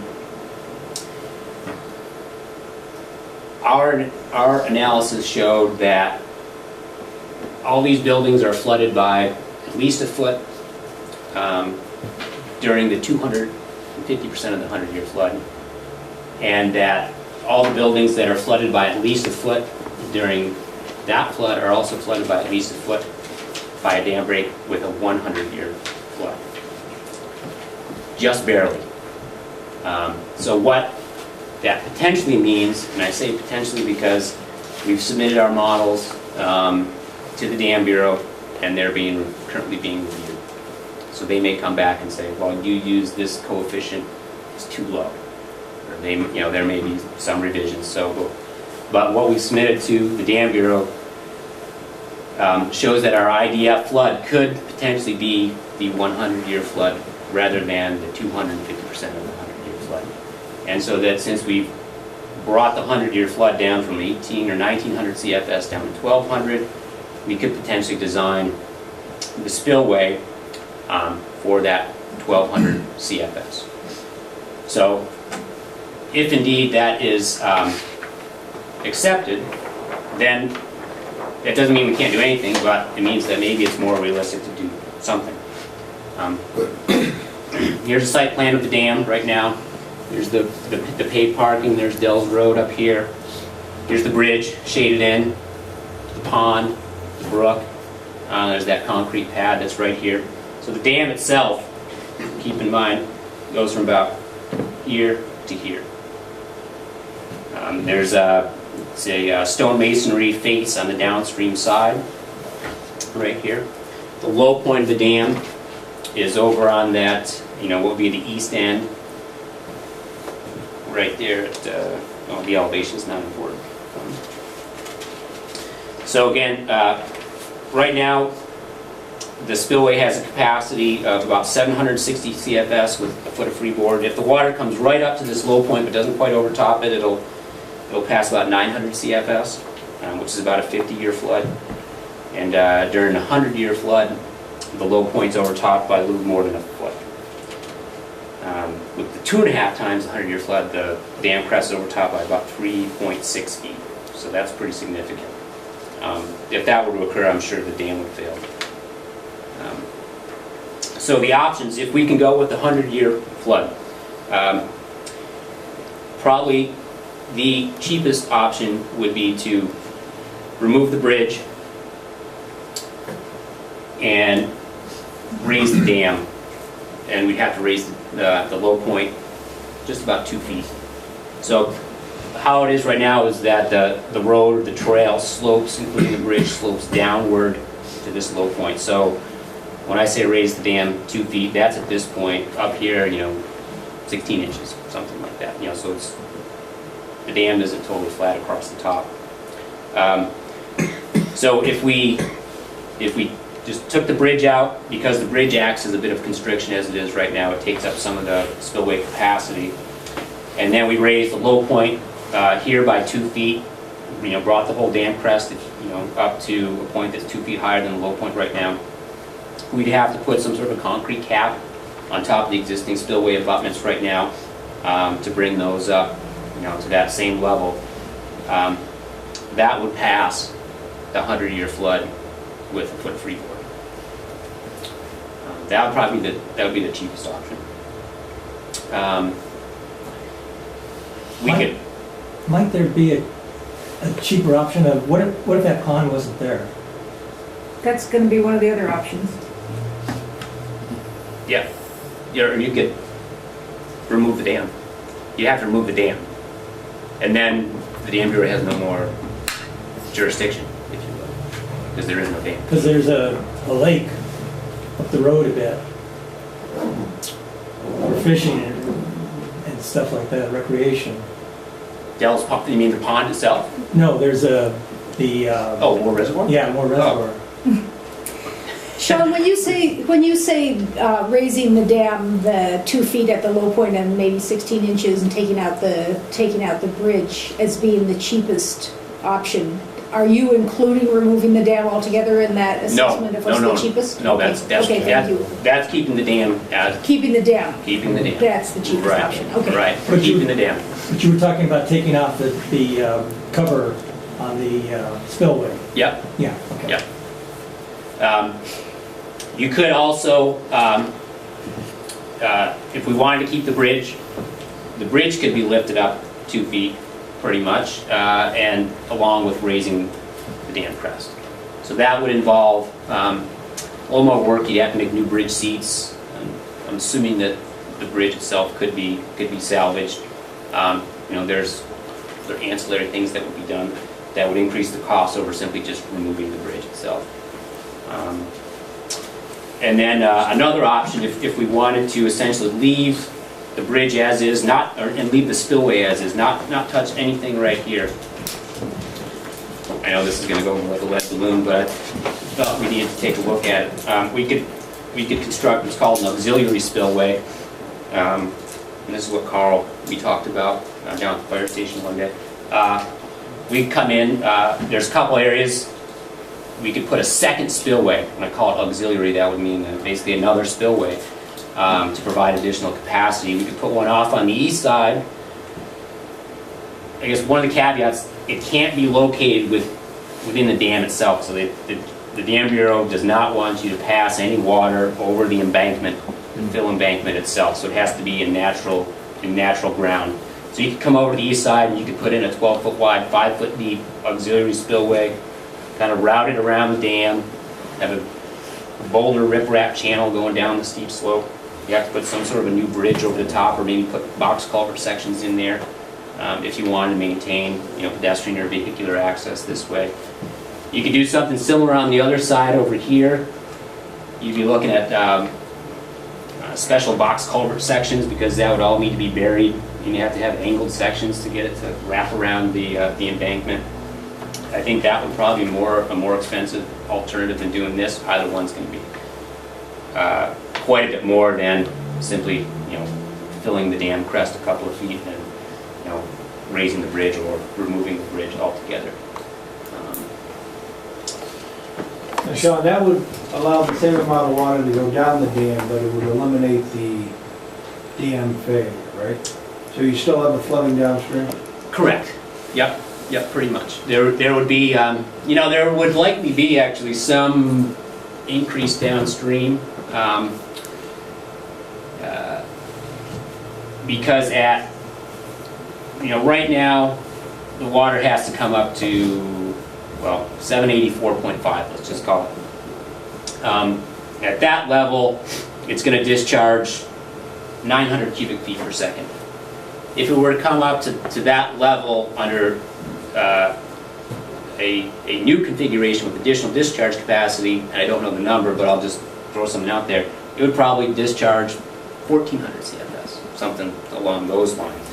Because now at that same headwater elevation, you have additional capacity to push water through.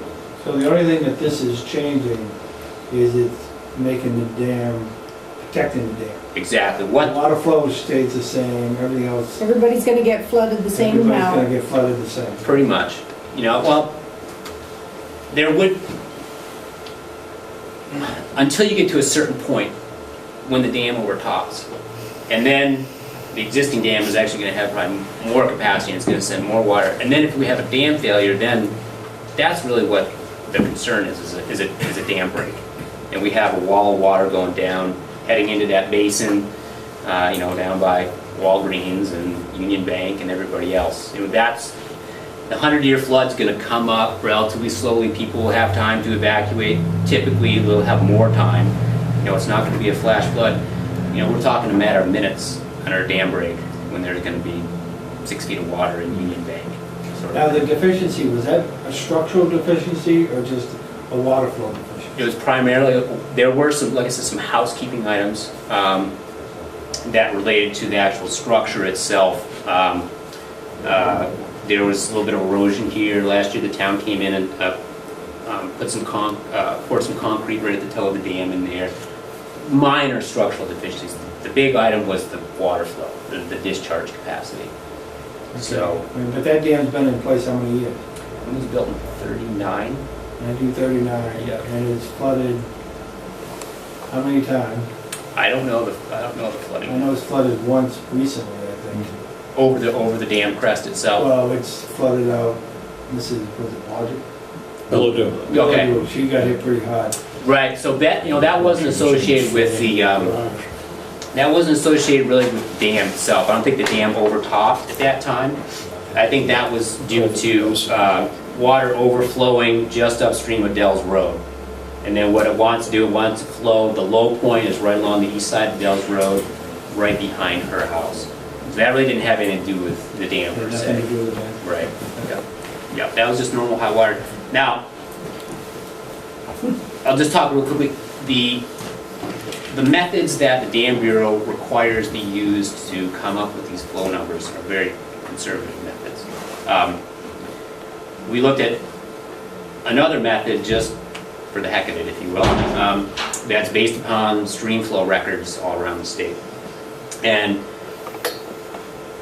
really, for that method, a 100-year flood down here is about, I don't know the exact number, but it's about 700 CFS. So if you look at that empirical-based way rather than a theoretical-based way, which we're required to do, that empirical-based method of coming up with those flows shows that the dam actually does have the capacity to pass almost a 100-year flood, as it is right now. But that's unacceptable, if you will. I mean, there's, they want you to be conservative because the consequences of dam failures are pretty severe. So, I'm not trying to defend DES, but I just explain their position on it. So those are the alternatives. I think if our IDF study, gets revised so that it turns out we have to do this 2.5 times the 100-year flood, and hopefully we'll know here within the next couple of weeks. I think you'd have to take the dam out. Take the dam out. Taking the dam out would be the only option that made any sense. I think so.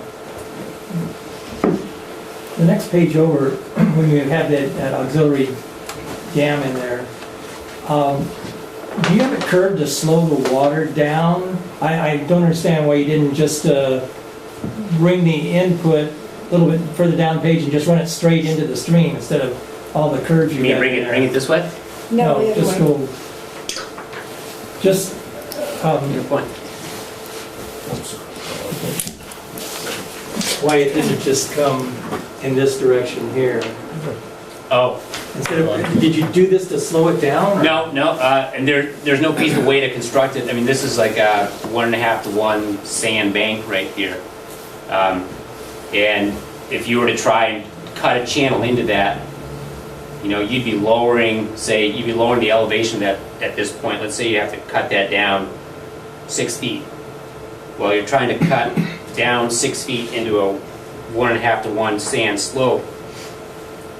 Now you'd have to cut that bank all the way back up here, and there's just no feasible way to stabilize it. So once, again, we can't put this spillway through the actual dam, so you have to run, essentially, in order to make the grades work, perpendicular to the slope to the extent that you can. You couldn't come in crossways like this. Unless you had a channel going there, a concrete channel. Yeah, well, then you'd be talking about, retaining walls and maybe even more unfeasible than this is already. I mean, this could be done. You could probably put like a ready rock, like a modular block retaining wall. In fact, that's what you probably have to do through portions of this to make the grades work as is.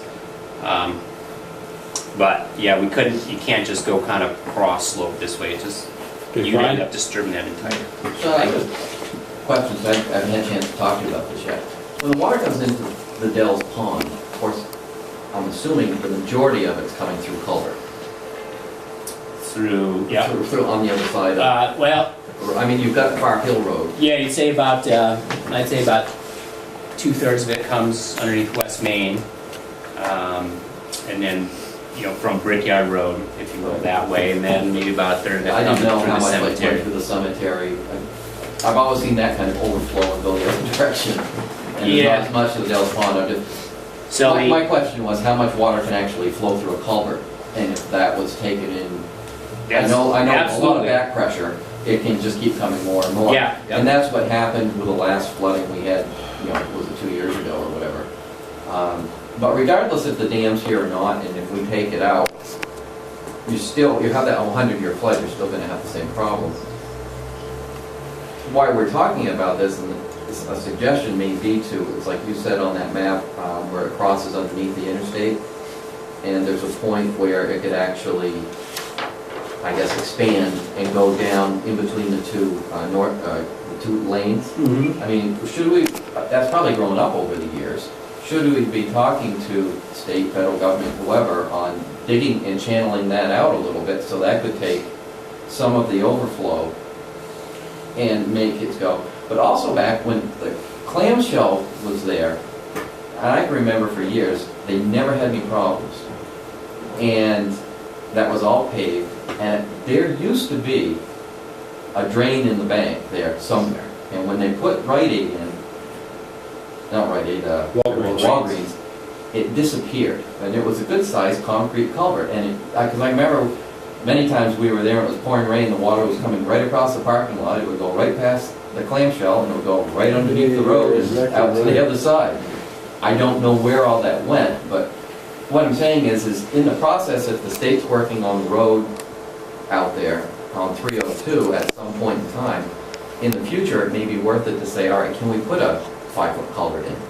Well, and put it back underneath there to relieve that pressure, because whether the Delta Dam is there or not, we've got the chance of this occurring, what happened a couple of years ago. And if they're going to be doing reconstruction there, and we say, all right, you know, everything's changed, the federal government's changing, you know, put this big, huge culvert in as well, it'd be a smart idea, because that will relieve a lot of this issue. Right. So I'll address, going back, we did account for how much water can pass through the culvert on West Main Street coming off Brickyard. And the water can pond nearly, like I say, about 20 feet before we're over top West Main Street. I mean, that thing's way down there. So when you put 20 feet ahead on a 6-foot pipe, it shoots a lot of water out of there. So there is a fair amount that gets stored upstream. And I can show you hydrographs for, you know, flow in versus flow out. But we did account for that for sure, and that's partly why we were able to bring the flows down from the DES's number to 1900 CFS to 1200. As far as doing something in the median here, by the time the water gets through these first two pipes, the vast majority of the floodwaters have already gone this way. They can only handle so much. Right, exactly. And it has partly to do with that, but it's also just partly due to the nature of the lack of any confining valley wall or berm or anything like this that kind of parallels the brook. It's, you know, a very subtle rise from the stream bank up to the height of land over by the DOT sheds, and then it's all downhill this way. So that really wouldn't do anything to help this situation here. Your last point about having, if there's some work done on Meadow Street, I mean, one of the enlightening things about, you know, once we made this whole map and kind of got a feel for, you know, the lay of the land out here, you know, where does water flow, where are the low points, where's it going to overtop, you know, and you realize we have, you know, the Armory and all these commercial buildings down sitting in this bowl. It wouldn't be a bad idea at all to have a big overflow pipe across 302. You know, right now there's a 36-inch pipe and it goes into their storm drain systems. In light of the fact of, you know, what the amount of flow that can come from upstream into this area, it'd be great to have a couple of big pipes underneath 302 here to help alleviate some of the ponding that could potentially occur up in that area. So, I mean, that would be a good idea. So I think there used to be something there. Well, I know the, you know, there's some basins out in the Walgreens parking lot. They drain this way. You know, they all end up going into the state system and, you know, coming out here. And actually, there's a culvert that comes underneath the northbound on-ramp that actually flows towards Walgreens. So there's water that's coming off the interstate that's flowing into this bowl as well. So. So I guess where do we go from here? Oh, I'm sorry. Well, I've been there 50 years. Yeah, you're right. You're right there. But where the Bill-Do house was, that was a big swale. Yeah, you can that see went right down through. The remnants of it. Where the Union Bank is, that was a big swale. The water used to come down through there and go underneath that culvert that goes underneath the sort of the big papa across the street there. That we're talking about. That's where the water used to come down through, and used to go down through there. Once that blockage was put in where above Bill-Do's house, and when they built the house, that's when they couldn't get down through. But they didn't plan on the fact it would run down the road and then into that property. Right. Because that was a low point. That was all built to stop it from going where it normally would go. And under a big enough flood, that basin that's just upstream of that berm that the bulldoze put in, that'll fill right up, you know, like say it'll either go around the road or else it'll crest right over the top. Right. So, and it'll crest right over the retaining wall that the bank put in as well. Yeah, but that used to be all open down through there, so it could flow. Yep. You know, and you know, those are concerns sort of at the level of flooding that we will expect to see. Sort of what, for the dam analysis, we're talking about flow levels that make sort of those, you know, which way is the road pitched, how high is the berm. Those are sort of inconsequential because the amount of floodwaters is so great that all that stuff just gets overtopped and taken right out. Would it make a difference if, and I'm just throwing this out there, but, you know, to build up the dam was gonna be, I don't know, however much money. And if we looked into saying, okay, how much would it be to run 2 5-foot culverts underneath the road? If that relieved all the pressure, would that? Well, you know, I could, at this point, we've got this fancy computer model. If you guys have the interest, I'll bring it up and you can watch the dam break and watch the water come up in the seat. I could go in there and I could modify it and say, okay, what happens if we take this 36-inch pipe out and put 2 5-footers in there? My sense is it's probably not going to be, Not gonna be a big difference. it's not going to make a big difference, yeah. It's 30 feet deep in there. Is it? Well, that culvert is, I think. Yeah, but is it that, yeah, well, yeah, 'cause the bank on the downstream side there is so high going down to the avenues. Yeah. That comes out right behind Pompa's, it goes underneath that gas station. So what we're, at this point, you know, we'll take some direction from the board, obviously, but we're waiting on comments from our submittal to the Dam Bureau for the IDF study. That will tell us whether or not, you know, we can use something along the order of the 100-year flood to design the spillway improvements. So to just sort of reel this in and wind it up for the evening, in the next few days, maybe the next few weeks or maybe the next few days, DES is going to make a determination about whether they can use the lower number that you came up with. And at that time, we're going to have to make a decision, or we should be able to make a decision about which direction we want to go. Right. And the options are... Well, we don't have numbers Right. associated with the options yet, cost numbers Okay. associated with the options. And to my way of thinking, it's not worth going through and costing out the various scenarios that I If you're not going to be presented. able to use some of them. Exactly. Why don't you So- get back to us when you got the numbers, and then we'll go from there. Yep. Okay? Thank you. Sean, that was a great job of explaining. what Good we're doing. presentation. Yeah, You did make it understandable, thank you. really interesting. Okay. The question regarding the beavers had to do with something totally different. Oh, no, I'm familiar. knows about the- Yeah. We're not going to go down that road. I live up on Brickyard Road. I just couldn't resist. Yeah, I know. I haven't come up with a menu for them yet. Anyway. Okay, Reagan. Yes. Okay. You're next. All right. Yeah.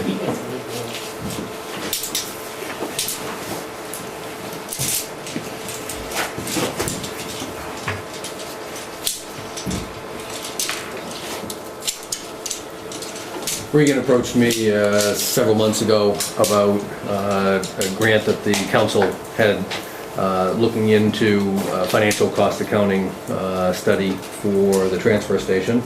Sounded like a good idea at no cost to the town, and he's here to present his findings. Good evening, Chairman and members of the board.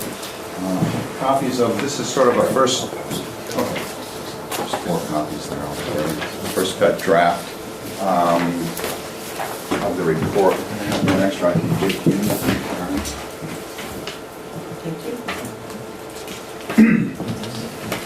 I just want to go through sort of the highlights with you folks. The way this, what I've handed out, breaks down is the first sheet is an overall summary with all the costs in the top section, broken down into the categories of wages and benefits, general operation and maintenance, which is like fuel, electricity, tipping fees, all that type of stuff. Depreciation of capital assets, I'm reading down the first, the leftmost column there.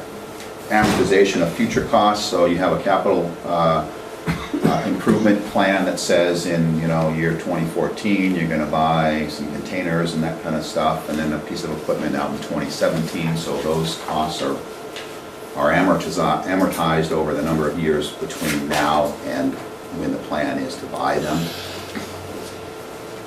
Indirect costs would be your administrative overhead type costs, a piece of Fred's time, Karen's time, for payroll and supervision, that kind of thing.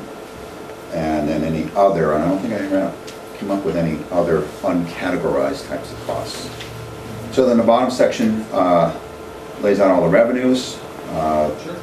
Two big chunks are the sales of recyclable materials, $102,000 there, and the bag sales, you have pay as you throw in this town, so that contributes a significant piece of revenue. And then going towards the right-hand side of the page, there are columns that separate the costs and revenues by what we call a stream. So one solid waste stream would be your MSW, municipal solid waste, household trash, goes to the landfill. Okay. C&D, construction, demolition type waste, also goes to the landfill, so we have a landfilling path. Okay.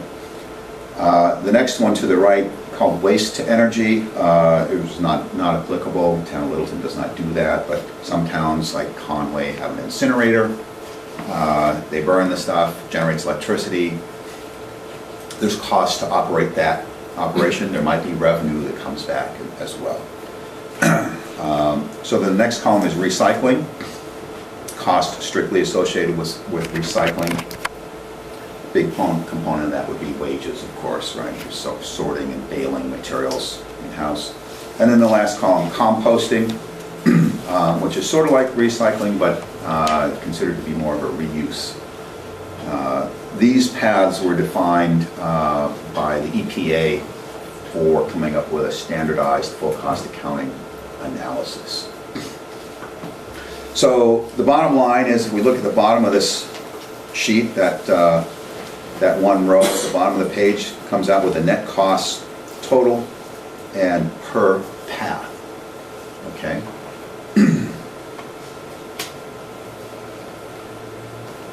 So it's landfilling 163,000 net, recycling 73,228 net, and composting, there's no revenue there, about $14,000. Most of that labor.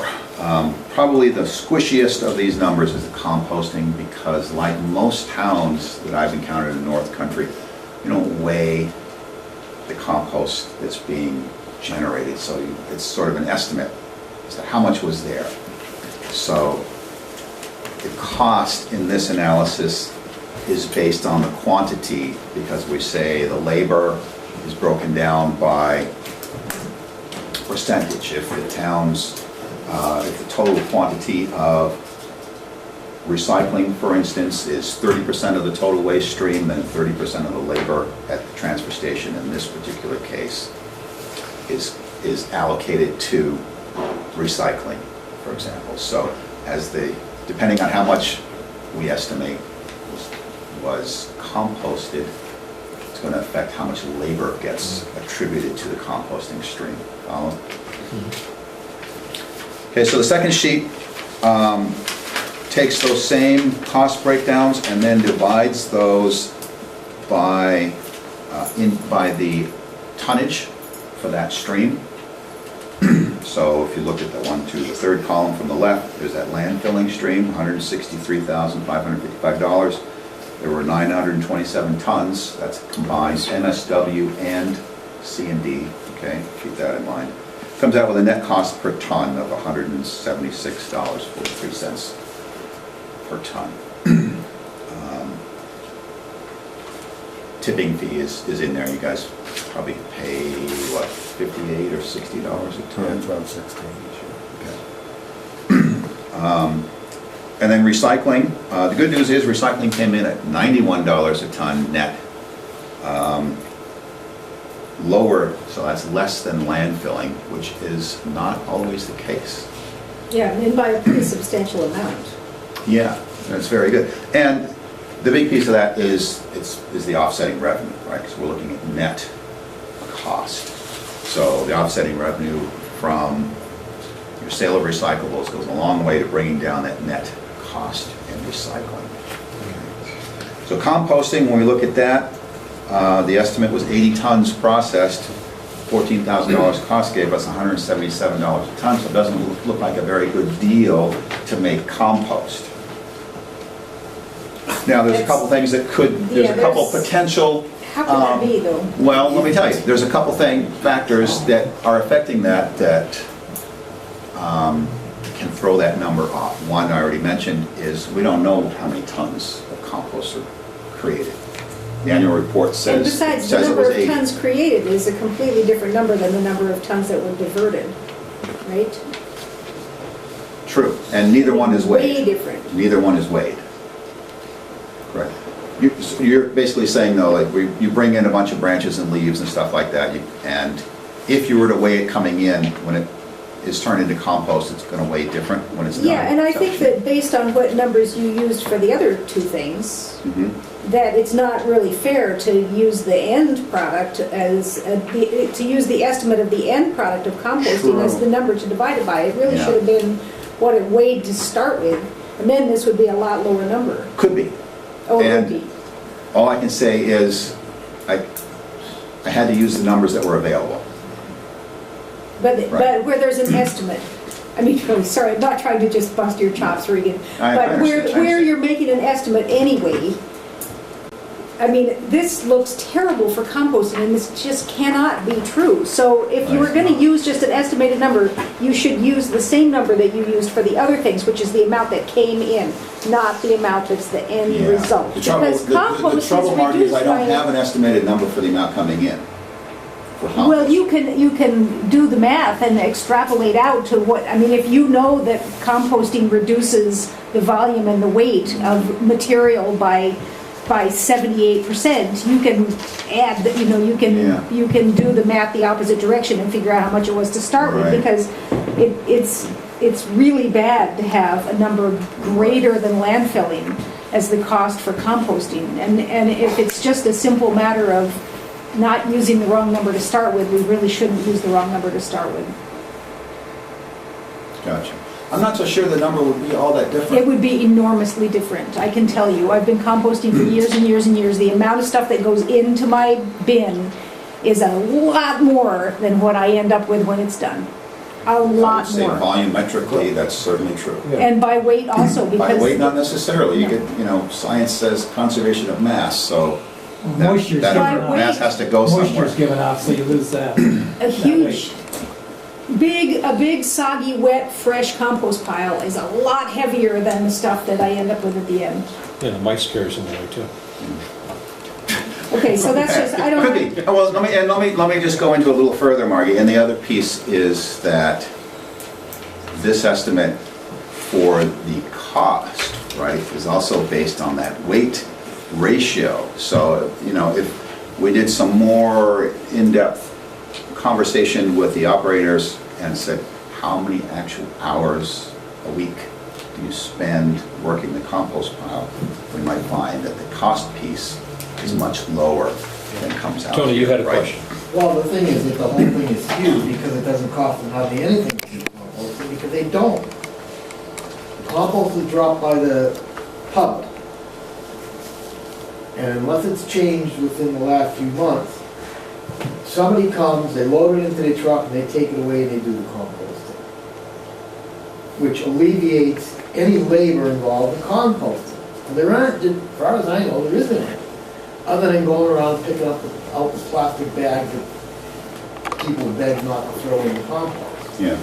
And even when we did compost, I'm sorry to bring this up, but if I spent, and I did all the compost, if I spent 10 hours a month, that was a lot. I think we got an over... Yeah, that's what something is really screwy with this. Because in reality, they don't spend any time, except that the couple of organic farmers and so on come in and they load their truck. So yes, there is time spent in taking it off the ground and putting it into a truck that goes off to a farm. It handles it. We found that more economical because we could never get it to come out so that the public was willing to take it, and certainly never to come out to the point where You could sell it. you could sell it. So we basically, and that wasn't me, Jackie King did away with even what I was doing. That, as far as I know, would have to question the people who work here. I don't think they spend any time at all. I really don't. Me and Reagan are good buddies, so I'm not picking on Reagan. I know, and I am too, and I'm not picking on him either. think that Oh, and that's totally understood, you know, that and by and large throughout the North Country and the transfer stations and towns that I've worked with and studied, it's one of the least managed, you know, or observed and monitored streams. Is they're not weighing it coming in, they're not weighing it going out. So that it's very hard to come up with an accurate number on either the cost side, you know, or the production side, so to speak, of that particular stream. And if you were to start weighing the material coming in, or, you know, I doubt it's even really weighed going out. I think it's a pure out of the air kind of estimate. So, but if you were to start weighing it, say coming in, it's going to add to the labor piece, right? Right. I think that where the numbers are so, I mean, at least with landfilling and with the recycling, you can get a pretty good idea of how much time is being spent on it and a pretty good idea of what the weight is, because those things don't change in weight a lot between when they come in and when they go out. I mean, they change in a different way and shape, but they don't change in weight and makeup. Whereas compost has a really big change. The reason that I'm concerned, and you know this, Regan, if people see these numbers and they say, oh, look at that compost pile ends up costing us more per ton than just throwing it out. I mean, it looks like we're idiots for doing it, and we're not idiots for doing it. Those costs cannot be right, and if it's so far off, we shouldn't be showing it on a chart. If we can't figure out what the numbers are, we should leave it out of the cost study.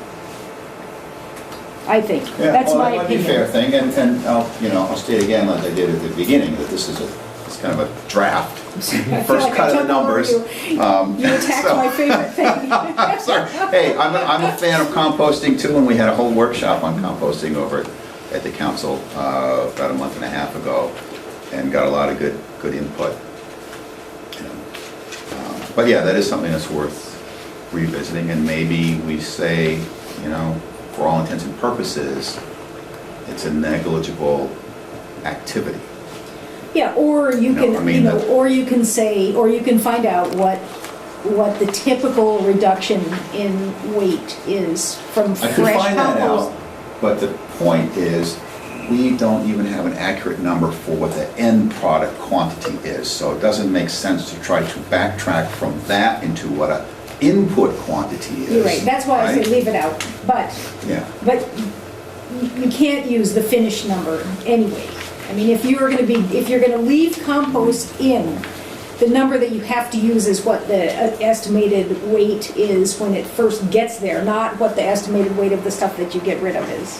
Okay. Because there's a huge reduction, huge. To paraphrase, he's gone.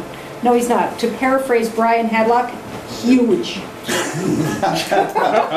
so let me take a look at that. Okay, now. So let's go to the third page and then basically just in chart form for sort of a visual, gives pie charts on how those costs break down either by category or by cost.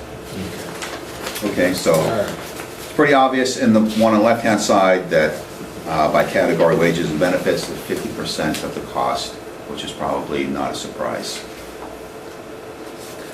General operation and maintenance is about, 22%, and depreciation 8%. amortized future costs, pretty high, 17%. It's. Have you found that high in other communities? You know, who else did I bring with me? I don't think I brought. But no, and I'll tell you, and the reason why is that the majority of the other communities didn't have anything planned to purchase for their transfer stations that were on a written CIP. So they probably spend a relatively similar amount under emergency circumstances. Yeah, Or maybe- but it's not on maybe a even plan, more. so we have nothing to amortize, right? You know, I have to take it from something that's on paper. So the subsequent sheets basically go into the breakdowns of each of those categories. There's a couple sheets for the wages and benefits. Then there's the operations and maintenance, and you know, I won't take your time to go into all of those. Depreciation, you know, capital outlays, current, you know, list of assets, right? Current assets. What I do want to point out is a couple of things that were sort of some uncertain areas, like one of them being the compost that we already touched on lightly. Yes. Is that what- You thought that was the light touch? How many bruises have you got now? And then we just talked about the amortized expenses. Obviously, you know, when I looked at the CIP, there are a number of things that are planned to be purchased in 2014 or recommended to be purchased in 2014. And if you look at that sheet, you'll see there are a few things. I think it's about 6 or 7 sheets down that have, like, you know, they're 1 year away. And what I don't have figures for, and maybe it's because there aren't any, and that is whether or not there's already a capital reserve with some money in it to buy that piece of equipment, or perhaps the plan is to use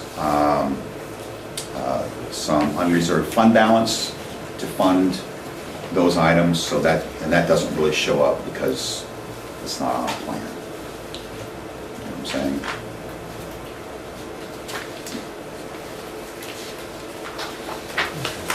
And why is it that you didn't have those, the answers to those questions? I don't see it in your annual report. Decision you wouldn't make until the end of the year. Right, but don't we always have enough money in the solid waste? And that's just it, that we look at the capital improvement plan and decide what we can buy within the expected revenues, anticipated revenues within that budget. And we don't have much we don't have much in there now because we spent that on, didn't we use that, the money that previously had been sort of accumulating in the fund in the what is it, the enterprise fund balance for the landfill? We applied that against the cuts that would have been made. Remember when we were doing budgeting for 2010, when all of the cuts came and we were trying to. Do you know what I'm, are you following what I'm saying? There was money in there. Thanks, Karen. Karen knows what I'm talking about. It was voted to use some of the money from the unreserved fund balance for the transfer station, the special revenue fund balance, to offset the tax portion that would normally come from the taxpayers for 1 year, and that was about $40,000. And then there's been, for the last 2 years, we've used about $21,000 of that money to keep a part-time person there, because there was a full-time person laid off from that department. Okay, that's what I thought. So we used some of the money that normally would have gone, that would have been saved or would have gone toward purchasing equipment, we used for things that we didn't normally use it for. Primarily funding employees' costs. So there are a couple of, you know, questions on details like that I still need to discuss with Karen to fine tune that a little bit. One other thing I want to share with you guys is There's kind of a, to see how you stack up against the other towns that we've done these types of studies for. So the top section is looking at the full cost studies for these various towns. Charlestown, Unity, those were done by Upper Valley Regional Planning Commission actually in 2010. So those are 2010 dollars there. Then Berlin, Gorham, Littleton, and Plymouth were all done by me within the last year. And I did discover one error in here, so if you have a pen or pencil, take it out. If you look at the Littleton line there, that total annual tonnage figure, 2332, should be 1807.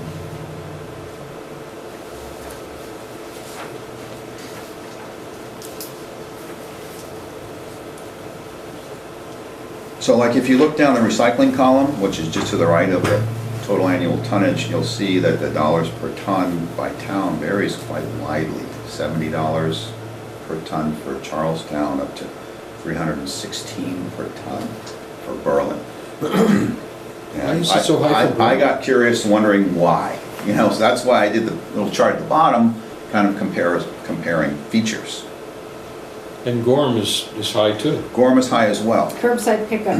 Curbside pickup, you got it.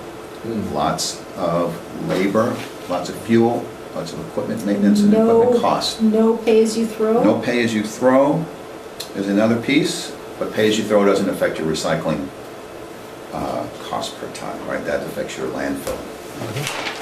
But the other thing is revenue. It doesn't really show up here, but towns Berlin and Gorham are members of the Avrod, Androscoggin Valley Regional Refuse Disposal District. All their recyclables. They pronounce it Avrod up there, you know. Berlin and Milan as opposed to Berlin and, you know, Milan, okay? So it's Avrod. Their recyclables all go there. They're all, it's joined together with the 9 towns in that district. It's all marketed out, which covers the expenses of operating the Avrod transfer station. The towns don't see any revenue from their recyclables.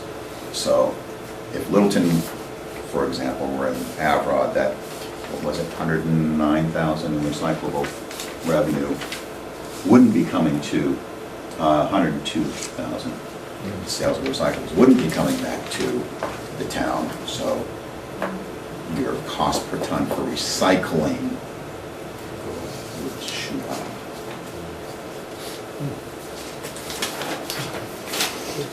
But their costs are also very high overall in Berlin. They don't compost. No. Cut it out. I couldn't help it. You had to bring up the beaver. Enough out of you. Okay. Any questions? Actually, probably what happens is the, in Berlin and Gorham, well, Gorham actually has a burn pit. Berlin does not. They don't have a transfer station. Residents and or commercial entities bring the organic material up to Avrod, and they have a very big pile. So there is diversion going on. It's just not captured at the municipal level. Huh. Any questions or comments? Thank you very much. Thank you. Thank you. I'll argue at the office with you tomorrow. Okay. Oh, I'm not in tomorrow. I'm kidding. Chicken. That's right. There is no hiding. Resistance is futile. There you go. Okay, so we have Energy Conservation Committee, Highway Garage. So, okay. That should be a quick one. Somebody from there? Tony.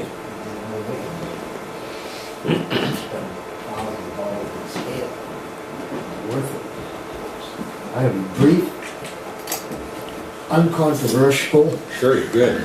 We like that. I can check you out. Part of it, you better not be. But anyways, I'm just basically here to say that there's a grand ribbon cutting and open house at the New Energy Pod between the fire department, town garage. And the ribbon cutting ceremony will be at 10 o'clock. We will have open house till 2. The ribbon cutting people are going to be Margie, representing you guys. That was our vote, we didn't give you a choice. There you go. Just because I'm so passionate about We know stuff that. like that. And then Ed Parker and Chief Joe Mercier and Steve Kelly representing the, not only the energy conservation, but also the budget committee, because the budget committee was 100% behind this thing. So those of us who were on the subcommittee felt that Steve was the person to do this. Refreshments will be served in the fire station. A bay in the fire station has been allocated to put some tables in and serve refreshments. Refreshments have been obtained from local businesses, and Mary Belanger took care of that. So we're pretty much set, and I apologize for this part. On October 5th, and the reason we picked this, and maybe somebody knows the answer, there is open houses of all kinds of green buildings, homes, commercial, and so on throughout the state of New Hampshire on that day. And we were asked to do it on the same day. And I apologize, I don't know what that's called. But if Ron Bolt was here, but anyway, I don't. So that's the gist of it. We invite everybody in town to come. A lot of people still have no idea as to what we did. Even though they voted for it, they have no clue as to what we did, and there's still a lot of misconceptions and so forth out there. So we all appreciate Dan's on the committee, and they all did a great job of doing this. And the more people that see this, the better off it is, especially since we're working on a system for the elementary school, so that more people who are familiar with what we did will understand what the school board is trying to do. And that's it. Any comments? Thank you. You're welcome. Okay. So is it clear that it's Saturday, October 5th at 10 o'clock in the morning with That's open correct. house until 2? Okay. Very good. Now, citizens' concerns. Any concerns? Seeing none, we'll move on to the Highway Department report.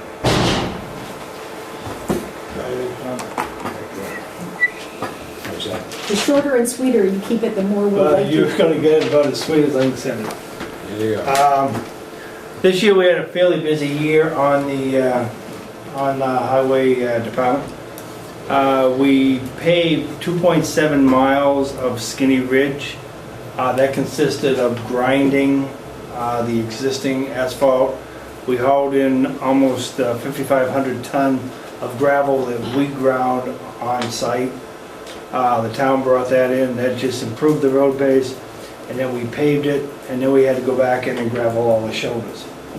The picture you're looking at right here is one of the things that caused a lot of problems this year. We had a lot of problems with rain and the weather. This is a sinkhole. As you heard tonight. Yes, as you heard. Yes, we're not surprised. This has been an exceptional year. This is a sinkhole that happened on the corner of Pleasant and Oak Hill Avenue. This manhole was completely buried. The asphalt was better than a foot over the top of this. So when we took it out, you can see on the right-hand side of the picture where it's decayed down in there. There were actually tiles missing in the bottom, so as the water on a high flow day swirled around it, it just took the sand right off from under it, sent it down the drain and into probably the other catch basin. Is that storm or sewer? This is all storm. It's all storm. Okay, going back to the paving part, Riverside was initially called for shim and put a coat on it. Because of the road being in such disrepair, we decided to grind it. Again, add gravel to it to increase the base, and then repave it. So we took it for approximately the same amount of money from a 5-year road to a 20-year road. So it was similar. Can I just jump in there? There are places that you would have to shim, you go in and fill the ruts. and then you put an overlay on. There would have been some places 4 and 5 inches that we would have had to shim to bring it up. And that was going to be a tremendous amount of the shim, and the cost for that really just didn't justify, or did justify rebuilding the road, so we rebuilt it. Reedy Way, we went in, repaired all the damaged culverts, replaced all the damaged culverts. When we put the culvert in at the roadway, the state demanded a new driveway permit from us. A new driveway permit demanded a new entrance, which means we had to cut the slope, plus get a swale on it. So we had to redo the entranceway. Again, we added gravel to it. We took the grader this time, we didn't grind it, we took the grader, took the existing pavement that's in it, and we ground that back and forth, compacted it, and then we added gravel on top of it. With a consensus of the homeowners on the site, or on Reedy Way, we've decided to leave it unpaved for the winter. That way we get rid of all differentials settlement. So next year we'll come back in, we'll regrade it, and we'll pave it then, and that should give us a road again, another 12, 15 year road. Bishop Street, Riverside, and also Deer Court, we got rid of all the tracks. They were there, rather than pave over them and have to chase them. We got permission from the state to take them all out. We took them out, we repaved all the areas. We also had to put ramps on both sides of those for the snowmobile entrances. Okay, so down the road. Rain damage, as you saw in the COVID, was a major factor this year. The boys spent a tremendous amount of time doing brush, repairing ditches, regrading roads, and they would no more get them done, and we'd get another storm and we'd be right back to day one again. We also started this year of sealing the sidewalks. We haven't got to Main Street yet, but all the concrete sidewalks, we are now putting a sealant on it, again, to give them more durability, so that the salt won't penetrate them quite so much. And coupled with their normal jobs of, sweeping, they have to pick up trash twice a week, the manholes, cleaning the manholes, and just conventional road maintenance. It's been a very busy year for them. And I commend them, they've done a very good job. Any questions or comments? Seeing none, thank you. Thank you. All right. Let's see. Let's see. Okay, town managers, or should, okay. Want me to, I just want, okay, I was thinking maybe we could get the captain of it here soon. Oh, sure. Yeah. Absolutely. Yeah, there you go. He's a family man. I'm not. That's okay. That just means that his children are little and yours is grown up. That's right.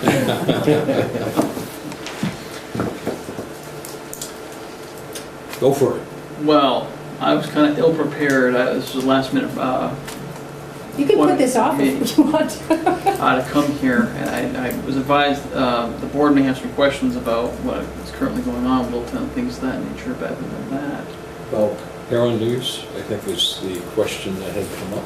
Well, yeah, I raised the question. There were in national newspapers, both the Wall Street Journal and the New York Times, ran front page articles on increased heroin use in the 3 northeastern states, as well as the state of Washington, and they picked Wisconsin as another state. But the New York Times wrote an article that was very specific to these 3 states, to Portland, or to Maine and New Hampshire and Vermont. And Paul was quoted because there was an arrest made in North Haverhill for heroin possession and distribution and sale back in late July. And he was quoted as saying, because it is so cheap and accessible, it has been a big problem, especially in Vermont. In Littleton, Smith said, we have not seen a significant uptick in the use at the level they are seeing in St. Johnsbury, but we are prepared. So based on those comments, we just wanted an update. And Chris, if you don't feel as if you can speak to that issue now. We can move this. I know the chief did have a prepared presentation. Unfortunately, he was unable to be here. He had a personal emergency that he had to attend to, so I thought he may have given you something, some kind of a report to submit, but... Not in such that form, but Okay. we did have a discussion about this particular topic here, and I think we're actually swinging the other way. We are seeing more of an increased involvement, especially drug use specific to heroin, since prescription drug use was up quite a bit before, but there's been a lot of regulations, restrictions now enforced on that. So we are seeing much increased evidence of that drug use coming and being used. Is it transient? No. No, it's just a popular drug of choice right now. It's more easier to obtain. You don't have to go through a physician any longer or those. And one of the big pushes is in your inner city areas there, the sale is very cheap. And what a lot of people are seeing is they come up here and triple or quadruple their prices they're getting for it. So that's why it's really making it an insurgency up in our area. That's from talking to the people that we're arresting for things like that, and people who are involved in it. That's why it's coming and making its way up here so prevalently. So because of the restrictions on prescription drugs, on the what's been a problem over the past several years, because of restrictions placed on that, now we are seeing an uptick in the use of heroin? Yes. Okay. Yes, it's a lot more available, it's a lot cheaper. So what you're saying, the drug users simply changing their... They are, yes, they're going back switching to from... a historical drug. Right, they're switching from one to another, but where most prescription pills were pills, are just that they were either orally or snorted. Now we're seeing a lot of hypodermic use and things like that. Well, I guess my other question would be, are you actually seeing, overall, are you seeing an increase in the number of drug users? I think what you've been saying, what you're saying is that they're, for instance, OxyContin, right. They're moving over to heroin. Right. And what I'm curious about is, overall, are we seeing an increase in the number of drug users? I think it's hard to quantify. Okay. What we're seeing are younger people who are becoming involved in this activity. Not too long ago, we arrested a 17-year-old who was shoplifting and discovered several burglaries had been committed. And why? Because of this habit. Because it was growing too much for what they could provide with the habit that was happening there. We're seeing certainly an increase in, I think it's safe to say this, property crimes, thefts, assaults that are occurring because of specifically to heroin right now. Will it fade out? I'm not certain. I don't think so. But we're seeing a lot more activity with that, unfortunately. Okay, thank you. Thank you. Thank you very much. Thanks for waiting, Chris. No problem. Okay, so how about the town manager's report? Yep. I'll try to keep it brief too. There you go. First, staff, Jackie King is retiring as of October 31st. So we'll either need to advertise for that position or decide on a different management format. If any of you have any thoughts on that, please talk to me after tonight's meeting. Or if any of the public does, be happy to hear about that. The Old County Road temporary easement is in place now. Mr. Patel has signed that, and the plans is recorded, and the easement has been sent down for recording.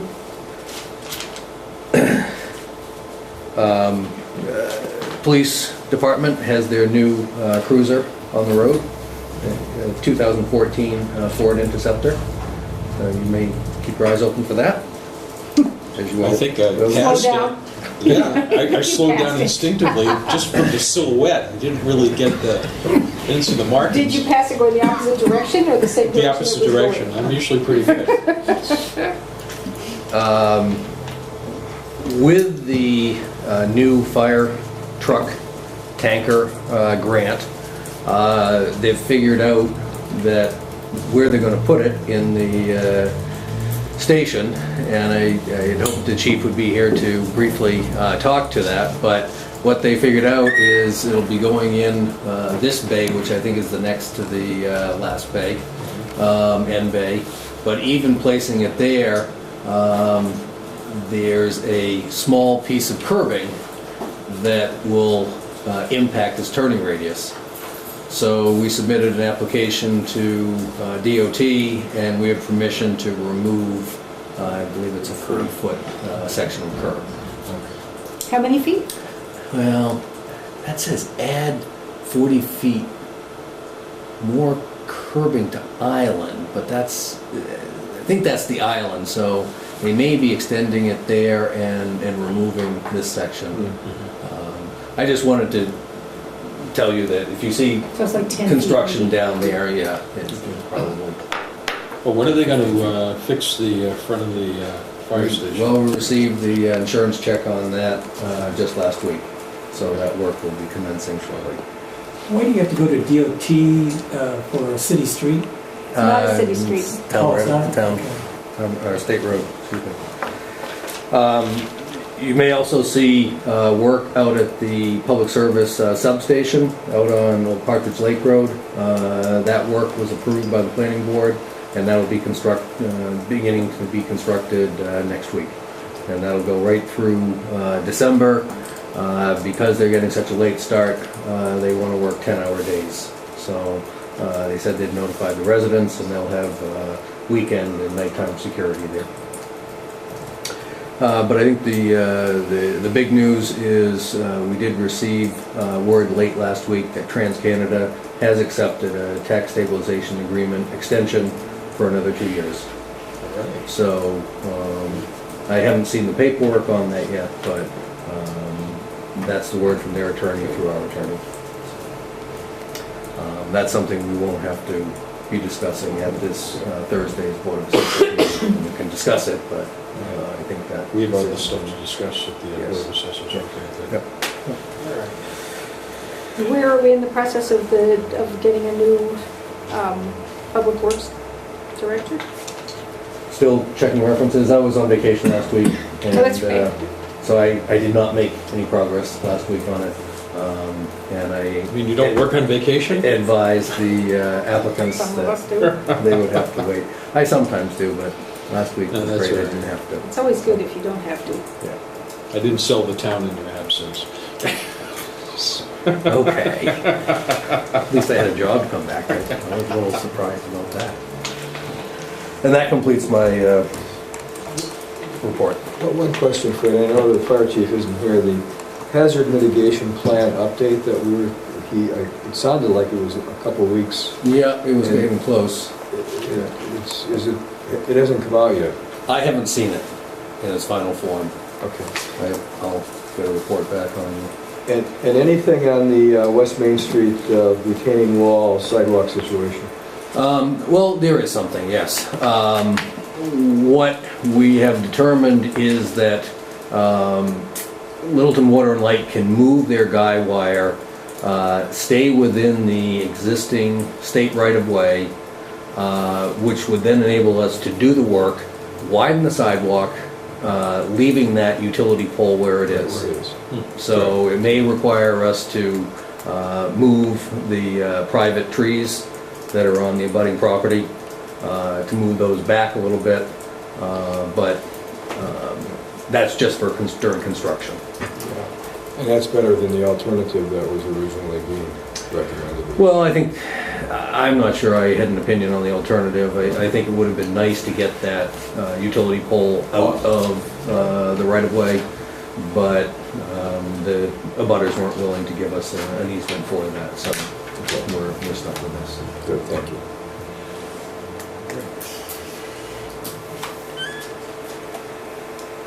Can we get the welfare? That's it? Okay, all Can we right. get the welfare guidelines together on That's next what, meeting? well, we don't have to do it this meeting. We can wait till the next Is it one. important that we get it now? No. Okay, all right. All right, we'll get that next time out. Other business, approved minutes. Have you read the minutes? Yes. I have. You haven't? That's okay, we can approve it. You want to make a motion?